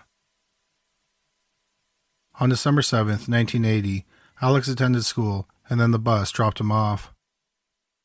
But that afternoon, he did not call his mother. It had only been 10 days since the babysitter quit, so Diane understood that her 6-year-old son may have forgotten to call her. When Diane got home, she found Alex's keys in the door and his backpack was just behind the front door. Diane thought that maybe the cat got outside when Alex opened the door, so he went out looking for it. An hour passed and it became dark. Alex still hadn't come home. So Diane called the police. Massive, around-the-clock searches were conducted for the boy. On the morning of December 9th, 1980, many Americans woke up to some shocking news. Late the night before, 40-year-old John Lennon had been murdered by a loner named Mark David Chapman. The assassination of the former Beatle was of little concern to Diane Glanz, whose only son was still missing. The next day, 2 men were hunting deer in a wooded area in Hanover, Virginia, just a few miles from Alex's home. They came across the partially dressed body of a young boy. He was only wearing his socks and underwear. His wrists and ankles had been bound. Due to the state of the remains, dental records were needed to identify the body. The body of 6-year-old Alex Glanz had been found. The medical examiner determined that Alex had been sexually assaulted and beaten. The cause of death was exposure, meaning he had froze to death. Although Alex had been missing for 3 days, he had only been dead for about 36 hours. Unfortunately, no progress was made on the case in the days or weeks after the murder. Then in May 1981, a promising suspect emerged. On May 18, 1981, 2 sisters, 15-year-old Leanne Sutton and 10-year-old Kelly Sutton, were home alone in Hanover. A man knocked on their door and told them that his truck wasn't working. He was wondering if he could use their phone. The girls let him inside. Once inside, he overpowered them and forced them to get into his truck. A few hours later, 2 boys who were playing in some woods came across Kelly Sutton. She was tied to a tree. She told the boys that she and her sister had been kidnapped. The kidnapper had taken her sister deep into the woods. The boys untied Kelly and told her to come with them. But Kelly refused to leave without her older sister. Suddenly, the kidnapper emerged from the woods. The boys both ran, but Kelly didn't. The kidnapper dragged her back into the woods. The boys rushed home and told their parents about what they had experienced. Their parents called the sheriff's department. Sheriff's deputies were already at the girls' home because their parents had reported them missing. Deputies descended on the woods, but no trace of Kelly and Leanne were found. For 24 hours, searches were conducted all over Hanover. One deputy was searching some woods about 5 miles away from where the girls were last seen. He saw a 20-year-old high school dropout named John Bradley Crawford walking out of the woods. The deputy knew Crawford. Just over a year earlier, in March 1980, Crawford had been charged with sexually assaulting a 4-year-old boy. Apparently, Crawford had been at the boy's home to do some extermination work. He lured the boy under the house and then sexually assaulted him. Crawford took a polygraph exam and claimed he didn't sexually assault the boy, and it was determined that he was not telling the truth. But the charges against him were dismissed. The sheriff's deputy thought it was odd that Crawford would be walking out of the woods because he didn't live in that area. So he searched the area where Crawford had emerged out of the woods. He found the Sun sisters tied to 2 different trees. They were taken to the hospital and treated for mild hypothermia. They also had several cuts and bruises.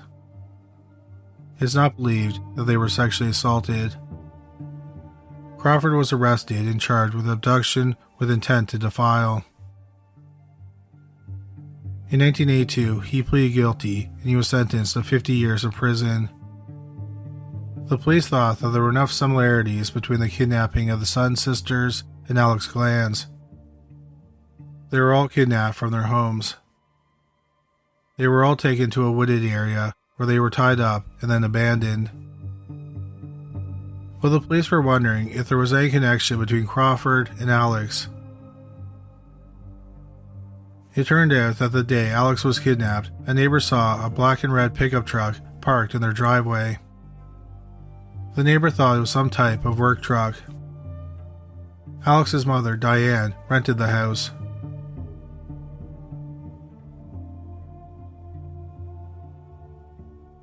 It turned out that the landlord had a contract with a company called Crawford Exterminating to have the house sprayed yearly.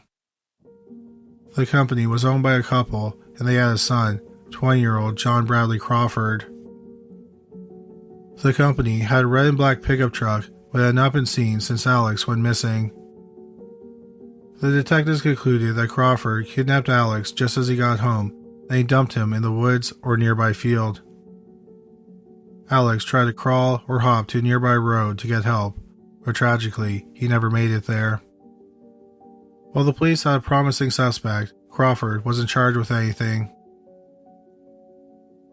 There are several theories as to why he wasn't. One was that he was already serving 50 years in prison.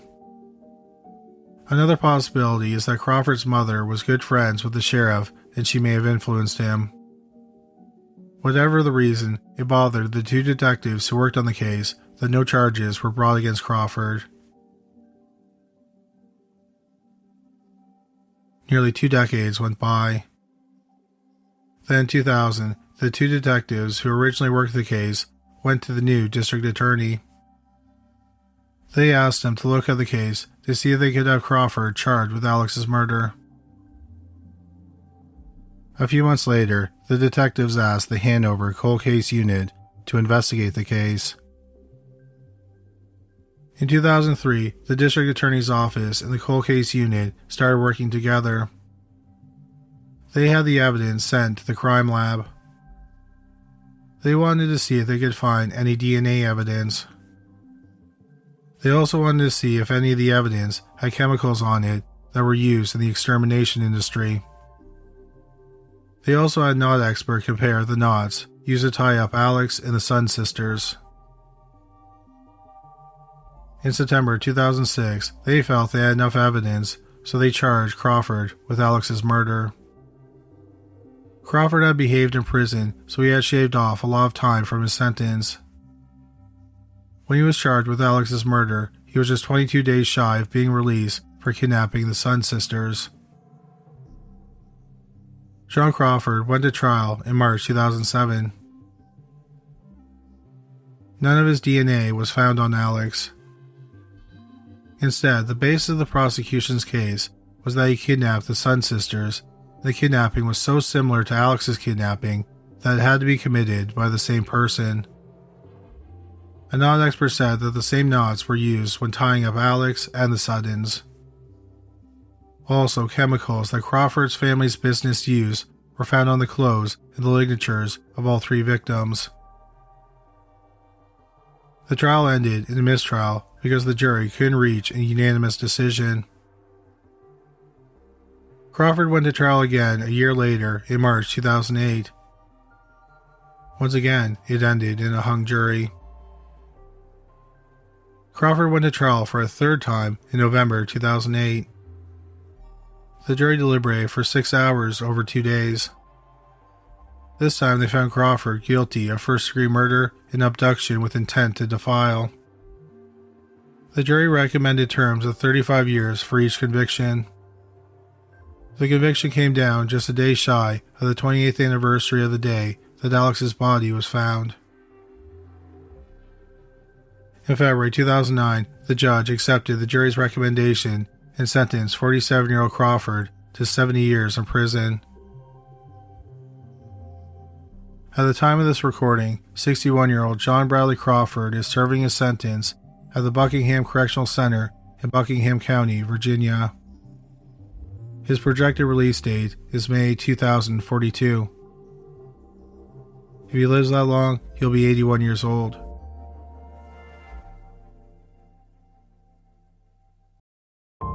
Hello, and thank you for joining us for this week's episode of Into the Killing. If you've never listened before, thanks for checking us out, and hopefully you'll go back and listen to previous episodes. If this is not your first episode, then thank you for coming back and listening again. This week's tragic case happened on the second last week of summer of 1982.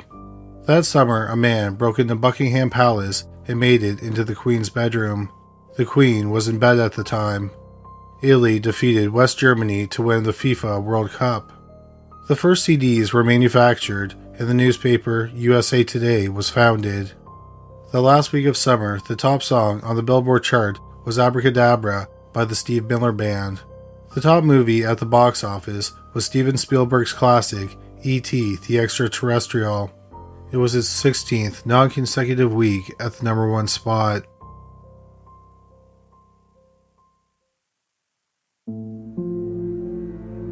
Kellyanne Prosser was 8 years old and she was in the 3rd grade. She was a happy and chatty child. She was very artistic. She liked to draw pictures and she made macaroni art. Kelly lived with her mother, Linda, her stepfather, Larry, her older brother, Keith, and her older sister, Christina, in Columbus, Ohio. On the morning of September 20th, 1982, it was gray and raining in Columbus, so Kelly left for school wearing a blue, reversible raincoat. That afternoon, Kelly watered all the flowers in her classroom. Kelly used to walk home from school with her siblings. But that year, both of her siblings were attending different schools. Kelly's mother, Linda, worked near her school, so that year Linda had been picking up Kelly after school. Kelly wanted to walk home alone after school, and on September 20th, Linda agreed to let her. They had planned for her to walk down a street that was usually busy with other students walking home, and there were plenty of shops. Kelly was also familiar with the street. Kelly should have arrived home at about 4 p.m. Kelly's stepfather wasn't working at the time, so he was home that afternoon. Kelly's siblings, Keith and Christina, arrived home, and they noticed that Kelly wasn't home. They all assumed that Kelly was with their mother. Kelly's mother had gone to the dentist around the time the children were arriving home. So when Kelly didn't come home, they assumed her mother picked her up and they were together. When Linda returned home, they realized that Kelly wasn't with her. Linda and Larry started to panic. Linda called around to see if anyone had seen Kelly. Larry drove around the neighborhood looking for her. After Linda finished calling people, she looked around the neighborhood herself. She came across a police officer and explained to him that Kelly was missing. The officer told her to call the police station and report her missing to the Juvenile Bureau. Linda did just that, and a few officers started looking for Kelly, but no major searches were conducted that night. A more extensive search was launched the next day. But still, no trace of 8-year-old Kelly Prosser was found. Tips came in to the police, and several people suggested a suspect. He was a 63-year-old man who had a warrant out for him for molesting an 11-year-old girl. The incident happened the day before Kelly went missing. Several people said that they saw the man with a girl who looked like Kelly around the time she went missing. Also, a K-9 unit involved in the search went up to the man's front door and then tried to get into his backyard. The man had a wife, and she told the police that he had gone to West Virginia because there was an illness in his family. She was hazy about a lot of the details about his trip, like when he left.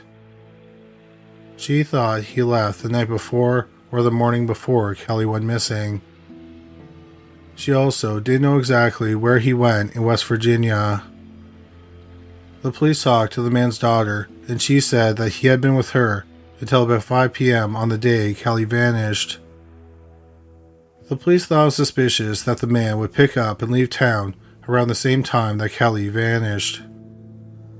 The police got a search warrant for his home, but found nothing of interest.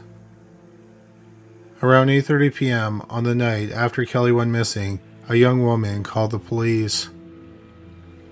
Her father was a prominent lawyer in London, Ohio, which is about 27 miles from downtown Columbus. The woman said her father had found a blue raincoat on a rural road in Madison County. Columbus is in Franklin County, and Madison County is the neighboring county. When the lawyer found the raincoat, he was picking up his housekeeper. He pulled over and picked up the raincoat. His wife saw the jacket in the car later that day. She told the housekeeper to take it because one of her nieces might be able to use it. Later that night, their daughter found out about Kelly's disappearance, and she learned that she might have been wearing a blue raincoat. So she called the police. The police collected the jacket and showed it to Kelly's mother. She confirmed it was her daughter's raincoat. The lawyer showed the police where he found the coat. The police and other agencies started to search the area where the raincoat was found. But nothing of interest was found that night. The next afternoon, about 45 hours after Kelly left school, her body was found in a cornfield a few rows from the road. Her body was fully clothed. The medical examiner determined that she had been sexually assaulted, beaten, and strangled to death.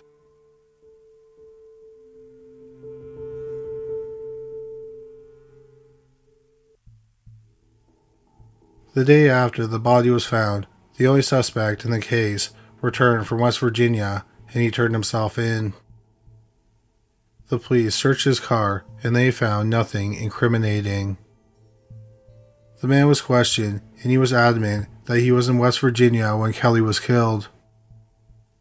The police did some investigating. One reason people suspected the man is because several people said that they saw a man matching his description with a girl who looked like Kelly around the time that Kelly went missing.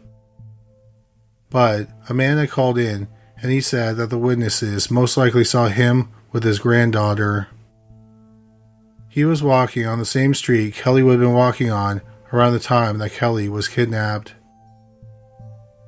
Eventually, the police were able to clear the man as a suspect in the murder of Kelly Prosser. Another suspect was a man that the police only called Gary. Gary had a daughter who was apparently friends with Kelly. Gary's friends and family said that he was in the same area where Kelly went missing. Gary even told several family members that he had killed Kelly. Gary had been arrested for molesting his daughter. Shortly after Gary was arrested, he took his own life. The police were able to get a DNA sample from Gary, and he was ruled out as a suspect. The police continued to investigate Kelly's murder for years. They said that the case was never inactive. What is even more disturbing is that Kelly was not the only girl who was kidnapped and murdered in that area during the early 1980s. Between June 1980 and September 1982, 9 girls from within 150 miles of each other were kidnapped and murdered. The first murder happened 2 years before Kelly was killed.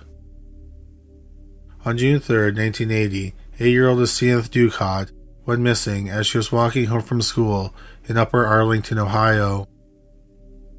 Her body was found in a drainage ditch a few hours later.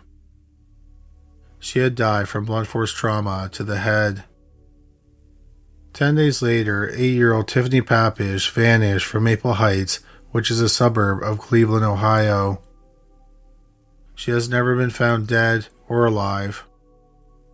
4 months after that, on October 17, 1980, 14-year-old Tammy Seals was delivering newspapers in Cleveland. Tragically, she never made it home.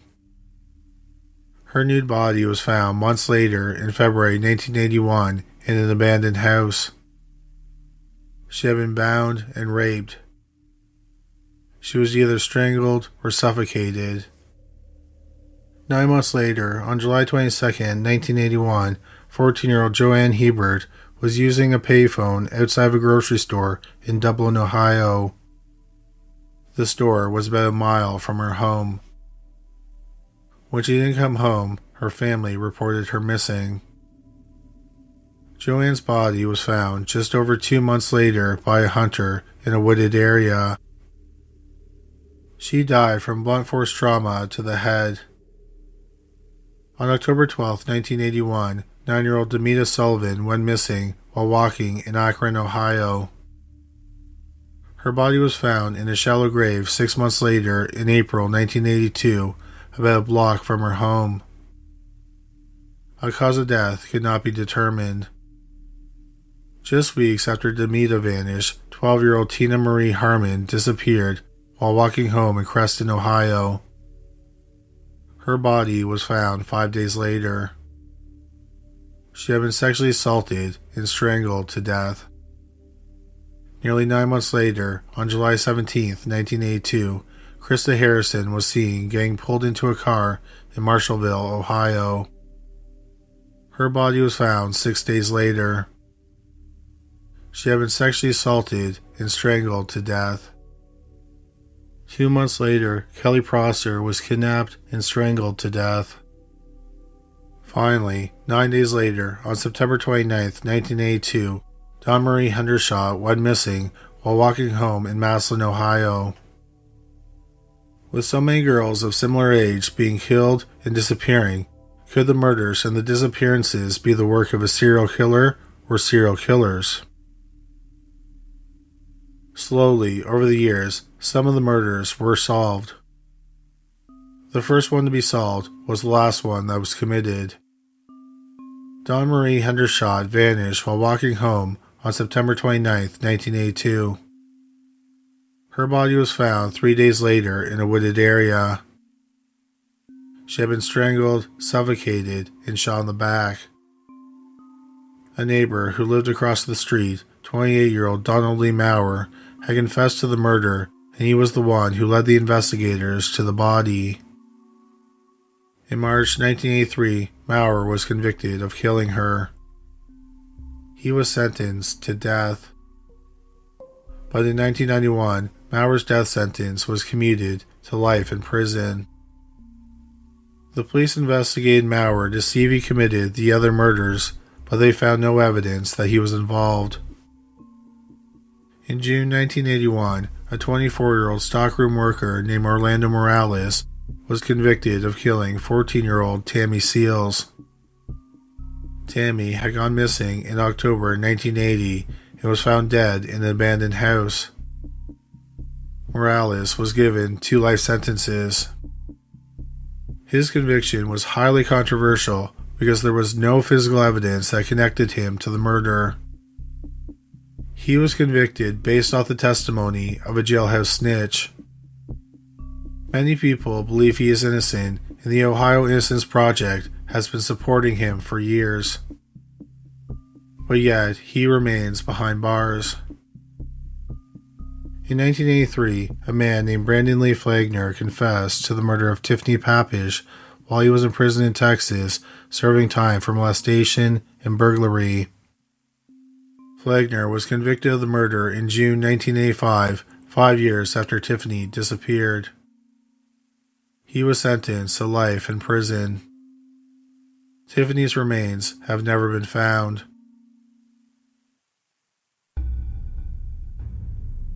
In October 1983, a 43-year-old worker from Akron's planning department named Robert Buell was arrested after kidnapping, torturing, and raping a woman. She escaped from his house when he went to work. After Buell was arrested, the police checked his van and they found an orange carpet. 14 months before Buell was arrested, 11-year-old Krista Harrison was kidnapped and murdered. Her body was wrapped in a blanket, and an unusual bag was wrapped around her legs. On the blanket and Krista's body, investigators found nutmeg or orange-colored polyester fibers. They were compared to the fibers that made up the carpet in the van. They were remarkably similar. Also, the police determined that the unique bag covered car seats that were sold by Sears. Only 23 people in northern Ohio purchased those seats. Robert Buell was one of those people. In April 1984, Robert Buell was convicted of killing Krista Harrison. He was sentenced to death. He spent 18 years on death row, and then in September 2002, at the age of 62, he was executed via lethal injection. He went to his grave claiming he didn't kill Krista. 8 years later, a DNA match would definitely prove that Buell killed at least one girl. That was 12-year-old Tina Marie Harmon. She went missing from Crescent, Ohio, 9 months before Krista was killed. Her body was found 5 days later. She had been sexually assaulted and strangled to death. In April 1987, the body of Christina Parrish was found buried in the backyard in Akron, Ohio. She was not one of the 9 girls we listed because those girls were kidnapped between 1980 and 1982. Christina, who was pregnant, went missing 2.5 years before her body was found in September 1987. Her body was found a short distance away from where Demita Sullivan's body was found in April 1982. The investigators noticed many similarities between the graves. They concluded that the same man killed both girls and buried both bodies. The police started interviewing people who lived in the neighborhood where the bodies were found. Several of them suggested talking to 22-year-old Richard Phillips. Phillips confessed to the murders. He said that he beat Demita Sullivan to death with a rake because she was bothering him while he was working. He killed Christina during an argument about her getting an abortion. He strangled her to death. In July 1987, Phillips pleaded guilty to both murders. He was sentenced to 2 consecutive terms of 15 years to life. That left the murders of 8-year-old Aseeth Ducott, 14-year-old Joanne Hebert, and 8-year-old Kelly Prosser unsolved. Also, Many people believe that the murder of Tammy Seals is unsolved because they think Orlando Morales is innocent. Besides the Tammy Seals case, the police continued to work on these cases with the hopes that they would be solved. In 2014, Kelly's killer's DNA was entered into the FBI's combined DNA index system, which is simply known as CODIS. But no match was found, so the case remained cold. In 2019, the Columbus Police Department was looking for new ways to contribute to the solvability of cold cases. One avenue that they thought could help was to release a podcast because it would bring public awareness to the cases. For the first case of their podcast, The Fifth Floor, they decided to cover a case that everyone who had worked on the case felt a personal connection to. They all wanted it solved. That was the murder of Kellyanne Prosser. The podcast was popular in northern Ohio, but it did not directly lead to the case being solved. Instead, the investigators contacted Advanced DNA, a forensic genetic genealogy company, to help identify the killer. It eventually led them to a man named Harold Warren Jarrell. Jarrell was 53 years old at the time of Kelly's murder. Jarrell was born in 1929 in West Virginia. He was one of 7 children. Throughout his life, Jarrell was either married or in a long-term relationship with 4 women. He had children with 2 of the women, but no one in Jarrell's family had much contact with him. They had all cut off ties with him because they thought he was a bad person. Jarrell had served in the Marine Corps. Sometime in the 1950s, Jarrell moved to Columbus, Ohio. Throughout his life, Jarrell moved around often. For example, in the 1970s, he was living in Houston, Texas. He also lived in California, Kentucky, and Nevada. The police have reports from women who said that Jarrell molested them or attempted to molest them. It appeared that everywhere he lived, Jarrell preyed on women and girls. Jarrell had a lengthy criminal history. He was first arrested for assault and battery in Columbus, but the date of that arrest isn't clear. In 1954, he was arrested again for assault and battery, but this time it was on a minor. The arrest happened in Boston, Massachusetts. In 1961, Jarrell was arrested in Memphis, Tennessee for aiding and abetting prostitution. 7 years later, he was arrested in Little Rock, Arkansas for disturbing the peace. In 1971, in Columbus, Jarrell was arrested for felonious assault during the commission of a sex crime. In September 1977, Jarrell approached an 8-year-old girl and a 10-year-old girl who were sitting alone in a market.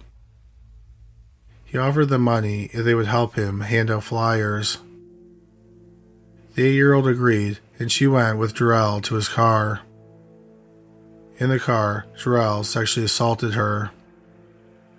Afterward, he gave her $20 and he returned her to the market.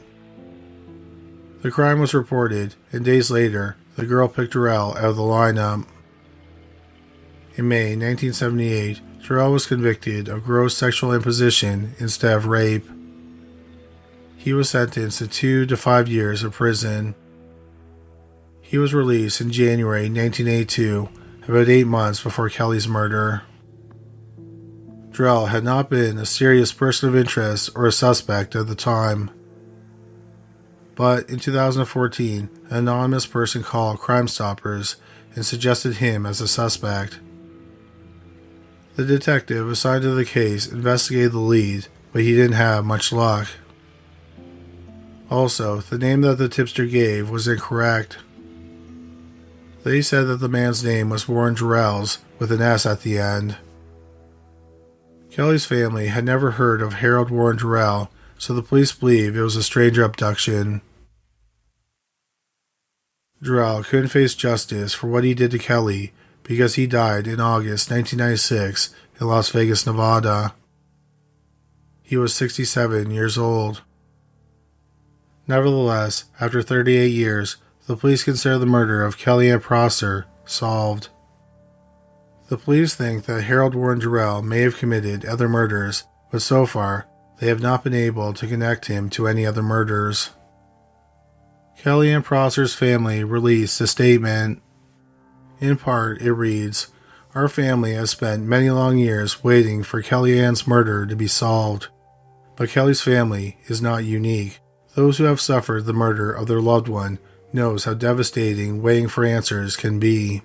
Nor are we the only family who has laid awake at night, hoping and praying that their missing child would be returned home safely. Today is one of those bittersweet moments that has been a long time coming. Thank you, Columbus Police, for never giving up. Thank you for never forgetting about this innocent child, and thank you for never forgetting that you are working for Kellyanne. Today you have given us the most incredible gift, and this gives us hope that other homicide cold cases will be solved."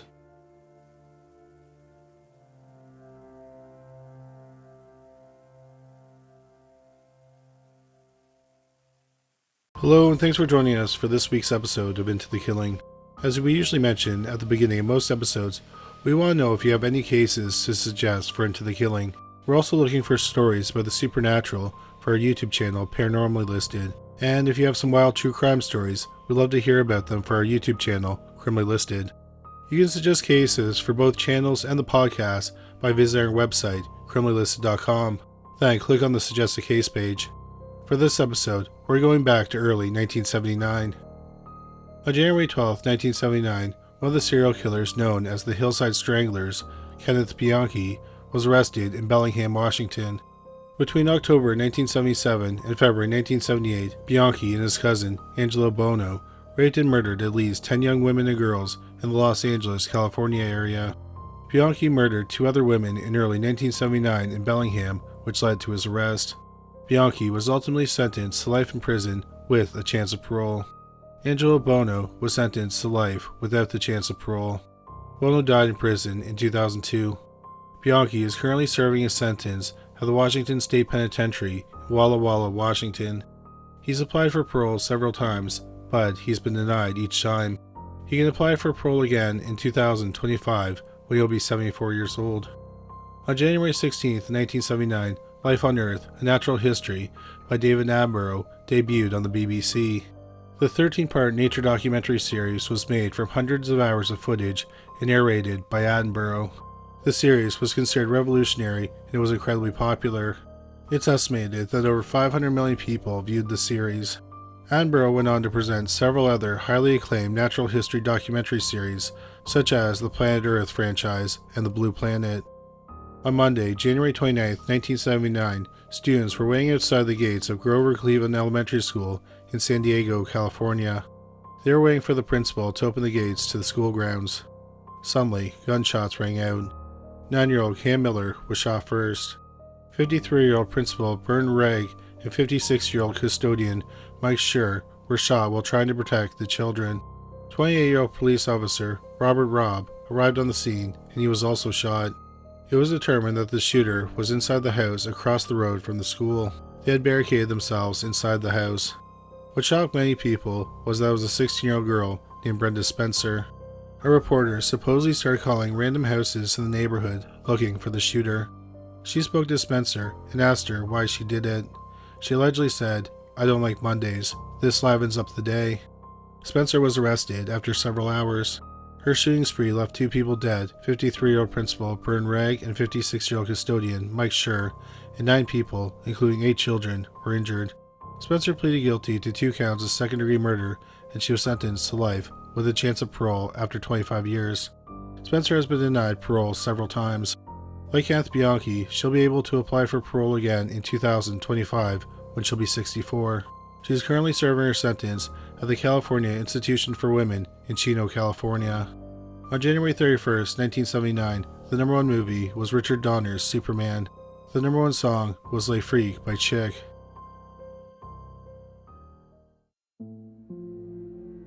Janet Chandler was born on May 29, 1956, in Muskegon County, Michigan. She was the only daughter of James and Glenna Chandler.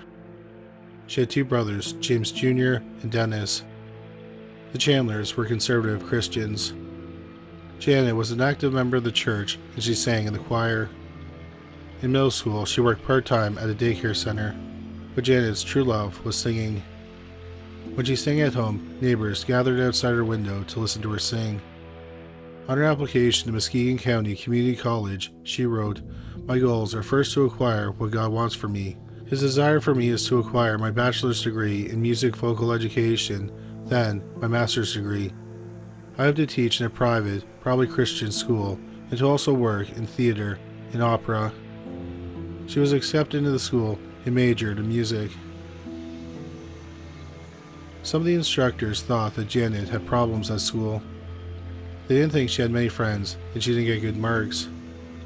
When criticized, she would run out of the room in tears. Many people thought she lived a sheltered life. Her friends and family said she dated a little in high school, but they did not think she was sexually active. In 1976, Janet transferred to Hope College, a small private Christian liberal arts college in Holland, Michigan. Holland is about 35 miles south of Muskegon. It has a large population of Dutch immigrants. In 1971, it had a population of around 26,000 people. It's best known for holding the annual Tulip Time Festival, which starts in mid-May. The festival has been held every year since 1929, with the exception of 2020. Currently, 6 million tulips are planted around the city every year. Thousands of people visit the festival every year. When Janet transferred schools, she got an off-campus apartment she shared with a roommate, Lorianne Swank. Swank worked as a manager at the Blue Mill Inn, a motel in Holland. She got Janet a part-time job at the motel as the night clerk. Janet's parents didn't want her to take the job because they thought it was too dangerous, but Janet kept the job nevertheless.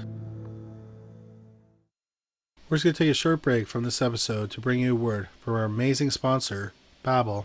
If you have an upcoming summer trip abroad, my go-to travel hack is Babbel. Whether you're a seasoned traveler or embarking on your first adventure, communication is key to fully experiencing a new culture. That's where Babbel comes in. Babbel is the language learning app that sold more than 10 million subscriptions. Thanks to Babbel's addictively fun and easy bite-sized language lessons, there's still time to learn a new language before you reach your destination. Sinds een tijdje leer ik Nederlands praten met Babbel.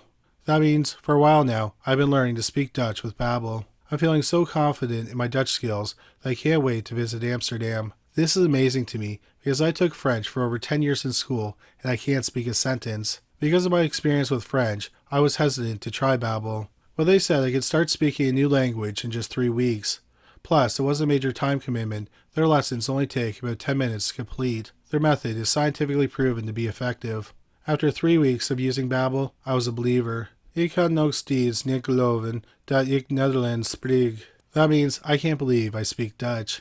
Their lessons teach you to have practical conversations about things like travel, relationships, business, and more. There's been a lot of talk about AI in the news lately, and that's what other language learning apps use to make their lesson plans. Babbel's language lessons were created by over 150 language experts, and they're voiced by real native speakers, not computers. But they do have speech recognition technology that helps with your pronunciation and accent. What I really found effective is that there are different ways to learn with Babbel. Besides their lessons, they have podcasts, games, videos, stories, and even live classes. So what's stopping you? There are 14 different languages you can choose from. They also have a 20-day money-back guarantee, so you have nothing to lose by trying Babbel. Start your new language learning journey today with Babbel. Right now, get up to 55% off your subscription. That's babbel.com/listed for up to 55% off your subscription.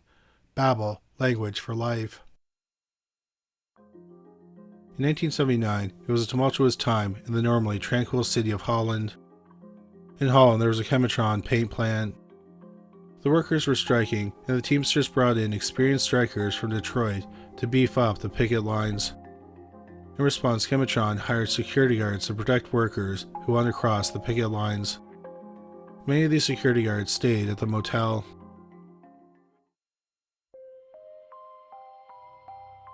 Around 2 a.m. on January 31st, 1979, the police got a call from Robert Michael Lynch, who was one of the security guards staying at the motel. Lynch explained that he had been talking on the phone with Janet, and then she told him to hold on for a minute because someone had come into the office. He then heard a deep male voice say something, but he couldn't make out what he was saying. Then he heard Janet say, "Don't take all the money." Lynch said he tried to call the office from another room, but there was no answer. He assumed that there had been a robbery, so he called the police. The police arrived, and they found the office empty. Also, about $500 was missing. The police assumed that the robber had kidnapped 22-year-old Janet Chandler. Her coat was left behind, and a lit cigarette had been left in the ashtray. Her friends and family were hoping she would be released unharmed after a few hours.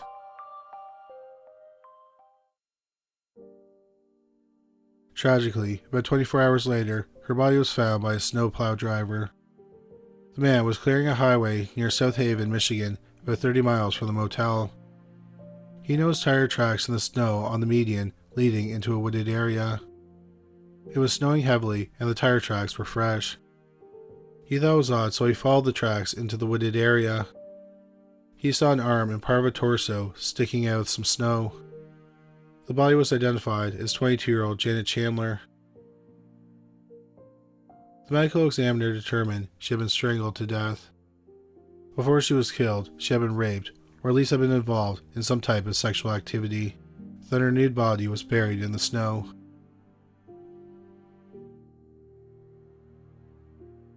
At Janet's funeral, a recording of her singing My Jesus was played. Here's a sample which is taken from the documentary Who Killed Janet Chandler.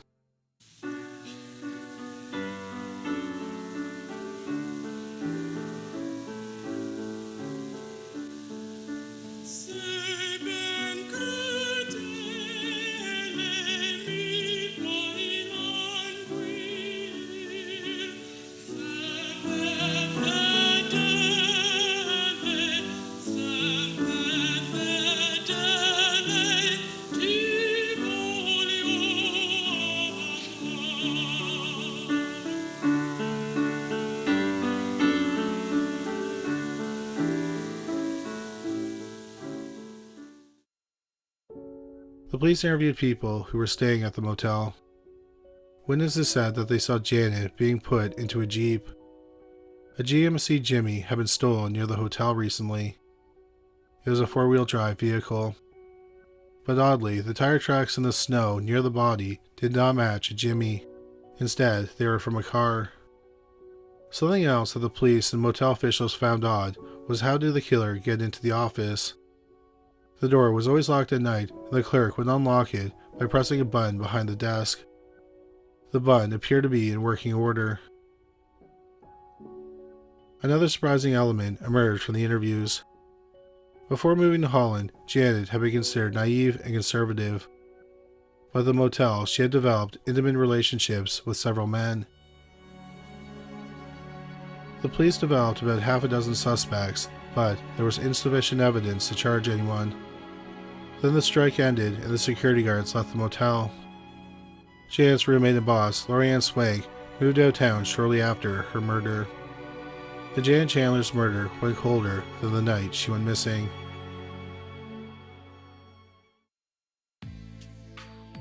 Nearly 24 years went by. In the spring of 2003, David Schock was a film instructor at Hope College. He was interviewing a detective who was retiring from the Holland Police Department. Schock asked him if any crimes haunted him, and he told him about Janet's murder. Schock thought that Janet's case would be a good subject for a documentary for a class project. He told the students they probably wouldn't solve the murder, but they could hopefully keep Janet's memory alive. They interviewed Janet's parents and one of her brothers. They also talked to some of the investigators. The documentary was finished and debuted at the Knickerbocker Theatre in downtown Holland on January 28, 2004. It had been 25 years since Janet had been murdered, and a lot in the world had changed. In 1979, the biggest movies at the worldwide box office were Kramer vs. Kramer, The Amityville Horror, and Rocky II.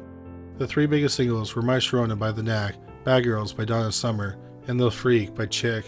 The biggest album of the year was Pink Floyd's The Wall, followed by Spirits Have Flown by the Bee Gees, and then Michael Jackson's Off the Wall. Some of the most popular books in 1979 were The Hitchhiker's Guide to the Galaxy, V.C. Andrews' Flowers in the Attic, and the true crime classic, The Executioner's Song by Norman Mailer, which went on to win a Pulitzer and was a finalist for the National Book Award. As for new products, the Cozy Coupe was available for kids, Meg-like flashlights came out, and Aussie shampoo could clean your hair.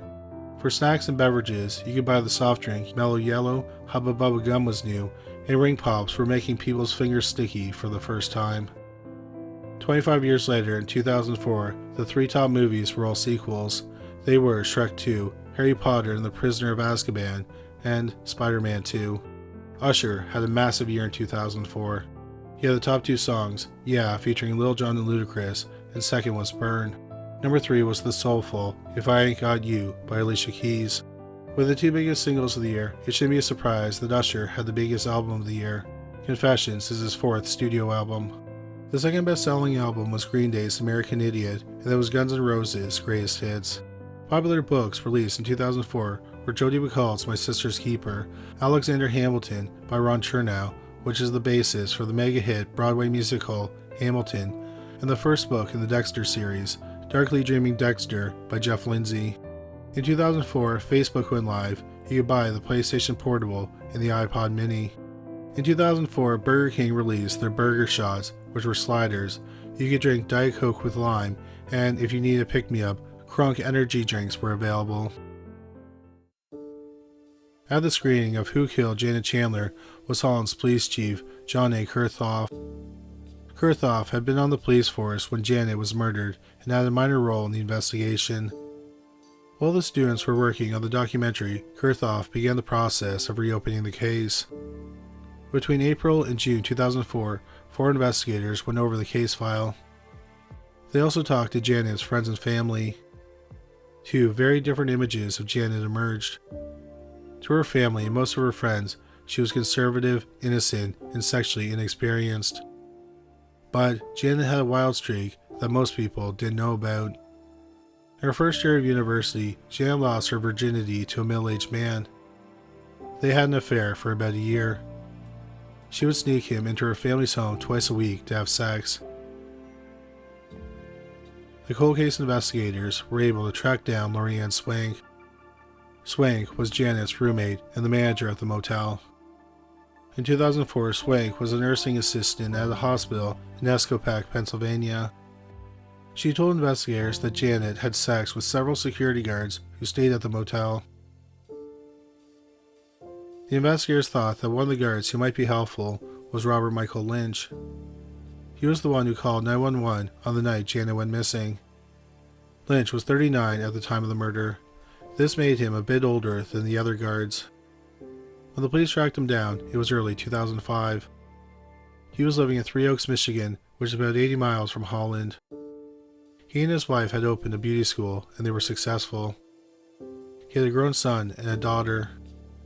One thing that the investigators noticed was that for someone who lived a seemingly happy life, he drank very heavily. At first, Lynch didn't want to talk to the investigators. But then he said he had slept with Janet twice. He then mentioned on the night Janet went missing there had been a party and some of the guards went haywire. This was shocking to the investigators. In all the years, no one had ever mentioned that there was a party. But then, Lynch stopped talking. Over the next 3 months, the investigators continued to try to get information from Lynch. Then one day, they showed him a segment of the documentary where Janet's parents tearfully talk about worrying that they'll die before the case was solved. Then they talked about Lynch's daughter, who was around the same age Janet was when she was murdered. Lynch then finally started talking. Then, using the information they got from Lynch, they talked to Lydia Swank and some former maids who had worked at the motel. Then they were able to piece together the incredibly dark story of the last few hours of 22-year-old Janet Chandler's life.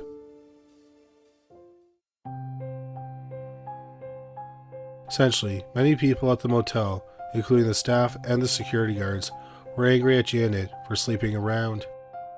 One of those men was the head guard, Arthur Paiva, who went by the name Carl. Janet had sex with him and upset Laurie Swift because she had feelings for him. so Lori told Paiva that Janet had been sleeping with the other guards. This made Paiva mad, and he said he would get back at her. Paiva discussed it with some of the other guards, and they decided they were going to gang rape her to teach her a lesson. On the night of January 30th, 1979, Janet came to the motel to work her shift. At about 2 a.m., Robert Lynch was called by one of the guards. They wanted help luring Janet away from the motel. At the time, Paiva was living in a house on the grounds of the paint plant. They wanted to take Janet to that house. Lynch went to the office, and another guard, James Cleophas Nelson, who went by the name Bubba, was there with Janet. Nelson told Janet they were throwing a party in her honor.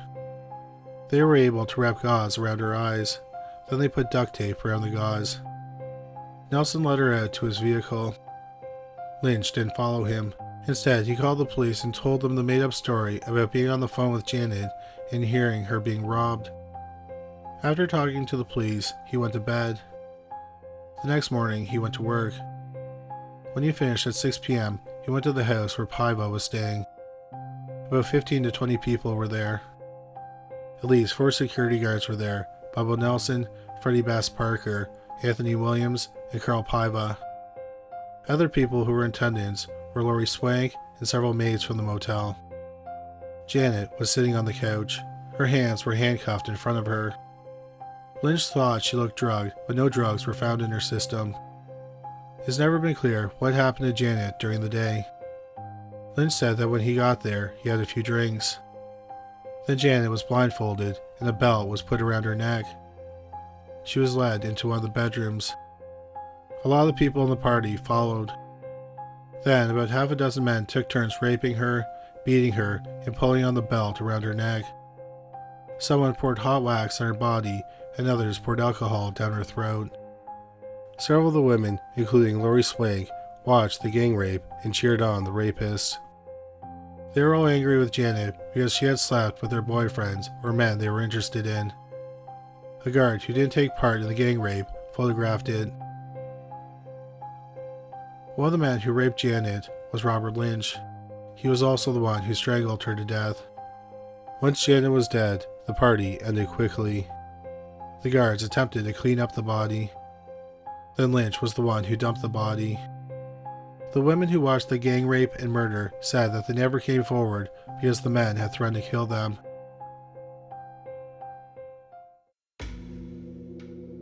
In February 2006, 27 years after the murder, 65-year-old Robert Lynch was arrested for first-degree murder. Months later, in September 2006, 5 more arrests were made. They arrested 59-year-old Bubba Nelson, 49-year-old Freddie Bass Parker, 48-year-old Lorianne Swank, 55-year-old Anthony Eugene Williams, and the ringleader, 54-year-old Carl Paiva.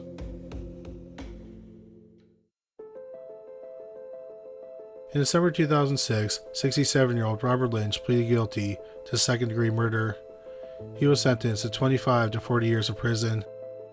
The following month, Lori Swank also pleaded guilty to second-degree murder.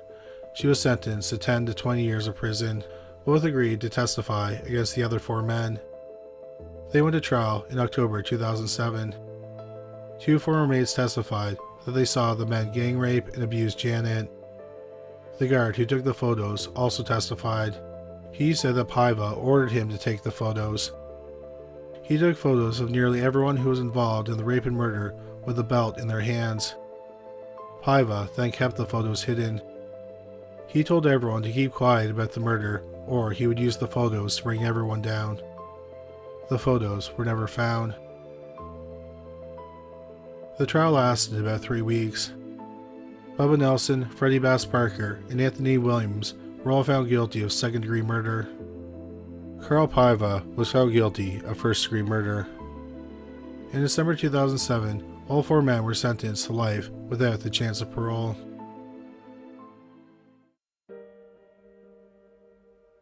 "61-year-old Carl Paiva died in prison in June 2013. He had served about 5 years of his sentence. In June 2020, 75-year-old Bubba Nelson died in prison. Although Freddie Bass Parker was sentenced to life in prison, he was discharged in October 2021. His current whereabouts are unknown. 72-year-old Anthony Williams is serving his sentence at the Saginaw Correctional Facility in Freeland, Michigan. Lorianne Swank was paroled in the autumn of 2016 and moved back to Pennsylvania. 83-year-old Robert Lynch is serving his sentence at the Parnell Correctional Facility in Jackson, Michigan. His earliest possible release date is June 2026. Thank you so much for listening to today's episode. As we said in the opening, please visit our website if you want to suggest a case for Into the Killing, Criminally Listed, or Paranormally Listed. Well, that's all for today. Thank you again for listening. Please stay safe and take care of yourself.